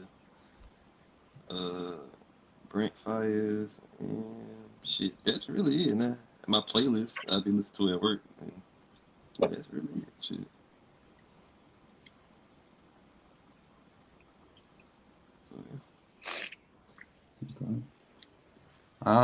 Yeah, I've been listening to Chibo Mato. Shout out to Mio Hattori. Dan the Automator. Some Dell, the Funky Homo Sapien. Some Agala. Freeway. A little bit of Lupe. Who else? I've been fucking with a lot of the old Proof shit. And Prefab Sprout again. That's like been in rotation for like months at this point. And some Sweetback, who's if y'all don't know who Sweetback is basically Sade minus Sade herself. It's like the whole band behind her, and they got like Amel LaRue on their album and shit. So, Sade, what are you eating? Broccoli. Okay, healthy. And we always talking about me eating, but this nigga. I know, right? She always pulls something out. I'm eating healthy. Getting a fourth meal on the damn stream. So I can't enjoy snacks after I done had a healthy day. That's what we saying? Maybe. You calling me Big Bag? That's what you're saying. Ain't nobody Because calling essentially that's what you're calling me. You're calling me Big Bag. That's crazy. I know I got some good shoulder definition, but my nigga, I ain't no Big Bag. Hey J Cloud, you been listening to the Deltron 2000 album by Del the Funky Homo Sapien? Oh yeah, I had that on vinyl. I got my nigga. I'm not crazy about the newer one, but the original one's that's a fucking classic. Man, what 10 out of 10? You my nigga. All right, who's next? Miss Side 8, what you listening to this week? Shiny ass forehead. Crooked ass finger. Thank you. Shut up. Leon Thomas, man. Okay. Gonna replay forever. Okay. And some lady. Sasha Kibo. Even though she ain't got no album out, like a whole bunch of singles. Okay. Cam. That's really it. I have been spinning both those Leons, the Leon Lush and the Leon Bridges. Those are really good. I'm not even big on R&B like that, but those albums are hard to not listen to. OT The Real just dropped not too long ago. I'm a huge OT The Real stan. I love Philly Coke rap. I'm a sucker for Philly Coke rap. Listen to a lot of Bobby Womack lately. Getting some oldies in. Gary Clark, Charlie Crockett, and then a lot of Alice in Chains in the gym lately. And right now I'm listening to Sade Eat Broccoli. It's a hit. Yo, Cam, you fuck with A.R.Ab and what's the name? Dark Low? Yeah. Fire. Super hip hop head. Well, as soon as he said Dell, like that Hyro and all that shit, like such a huge inspiration as far as like me even like deciding to like start making music or anything. And there's never been anything like that to date too. Mm-hmm. I need to go back to Del. You and J Cloud got to collab one day. We should. Got to make that happen. Listen, man, you got to if you rap, you got to be a fucking hip hop head, in my opinion. But that's that's on my. Well, you can't even. What we were talking about earlier, like when I was saying like going to ciphers and like you can't even like really appreciate that. You can't even like really evaluate the craft right. you know, Mm-hmm. because you don't like appreciate the penmanship that goes into shit. That's why like a lot of people that fly under the radar and don't get the credit they deserve. It's just because people are too fucking dumb or ignorant to like know what goes into it, you know. And like I'll listen to some shit from like a real legit lyricist, and I'm like, oh shit, I see how he counted syllables for these 16s. You know what I mean? Like this is it's like next level shit that people don't really understand that. It is what it is. But appreciate it. I feel it, man, bro. Elzai and Pharoah Monch are in my fucking top 5, so it's like, that is my. But like a lot of people listen to stuff like Aesop Rock and shit, and they'll be like, "Yo, this is retarded. I don't understand what he's listening to." But if you understand how hard it is to do what he does and actually like put pen to page, never understand Aesop Rock, bro. That's what I'm saying. But to be fair, it's dense. It's dense, but once you catch it, but it started with Doom. Doom's the same way, but it's like it's calligraphy. Like it's Doom, it really Atmosphere, Mike, all them niggas people can't comprehend that shit, bro. Brownsville Cough. Elucid, Billy Woods, they can't comprehend that shit. Yeah, no, they can't. Like you really gotta immerse yourself into this hip hop shit to understand what the fuck they saying. You gotta know. Mm-hmm. What you been listening to, Southside? Okay, since I'm the goddamn music encyclopedia over here, both the Leon Bridges, I thought his album was great. Leon Thomas, the album is perfect to me. A little bit of Maxo, not Maxo Cream, just regular old Maxo. Real nigga. Come Girl 8, the band, oh my God, the punk band that we talked about. Yes, Come Girl 8, the punk band out of New York. I want y'all to stop being like that because they make great music. I enjoyed it. Your Stepdad, he's solid. Solid artist. Abby Jasmine, definitely. That's the homie. So gotta support her. But also I got a couple reviews coming up with T Grizzly, Jordan Ward, Phineas. I know we was joking in the group chat about Coldplay, but they actually got an album. So yeah, I got a Coldplay album review coming soon. And then I'll be listening to some death metal, and I probably can't sleep if I listen to that shit. I gotta listen to that shit like tomorrow. That shit not right. If I listen to death metal before I try to go to sleep, I'll be up to 3 a.m. So that's not demon time. Yeah, that's why I can't watch Metalocalypse either before I go to sleep. That shit keep me awake. I can't watch that show before I go to sleep. Yeah, I can't watch it. Anything that got something to do with death metal, I gotta stay up. So I gotta be like that. It's gonna be my music. Friday, I'm going to go buy Dragon Ball Z Sparking Zero. Hey. Listen to some death metal. I'll play that bit. It's gonna be crazy because I've been seeing people getting folded by 8 Vegeta. That shit fun. You got PlayStation or Xbox? Nah, bro. PS5, bro. I got too much space on the PS5. Gotta use it somehow. Any crossplay? Hey, you niggas need Tekken. Get Tekken so we can play on the PlayStation. You will get your feelings hurt. I'd like to see. You will get your feelings hurt. You will get your feelings hurt. Who's your main? Brian. Oh, okay, interesting. Brian. You're gonna have to wait a few months because everybody's gonna be on that Sparking Zero shit. Yeah, I ain't gonna hold you.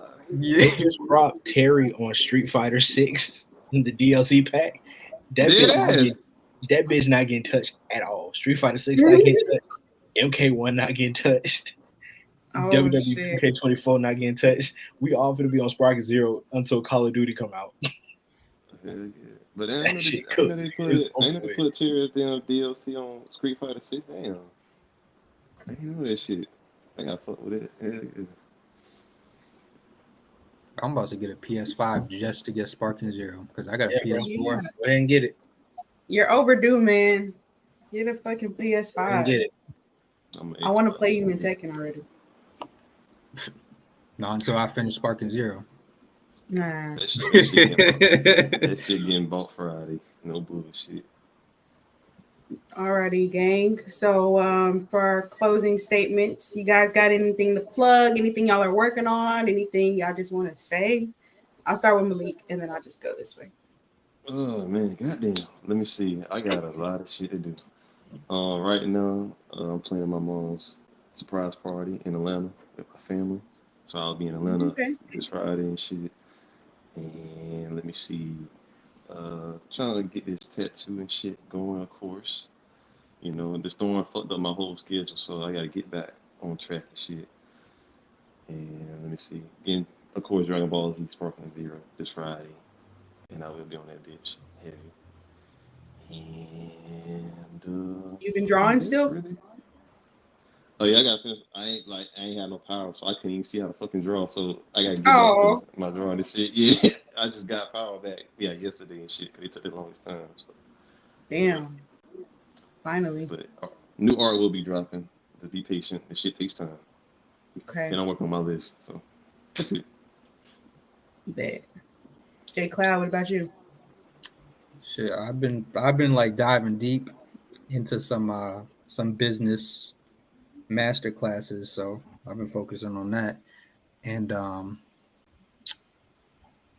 you got something dropping soon? Huh? You got something dropping this weekend? Next weekend?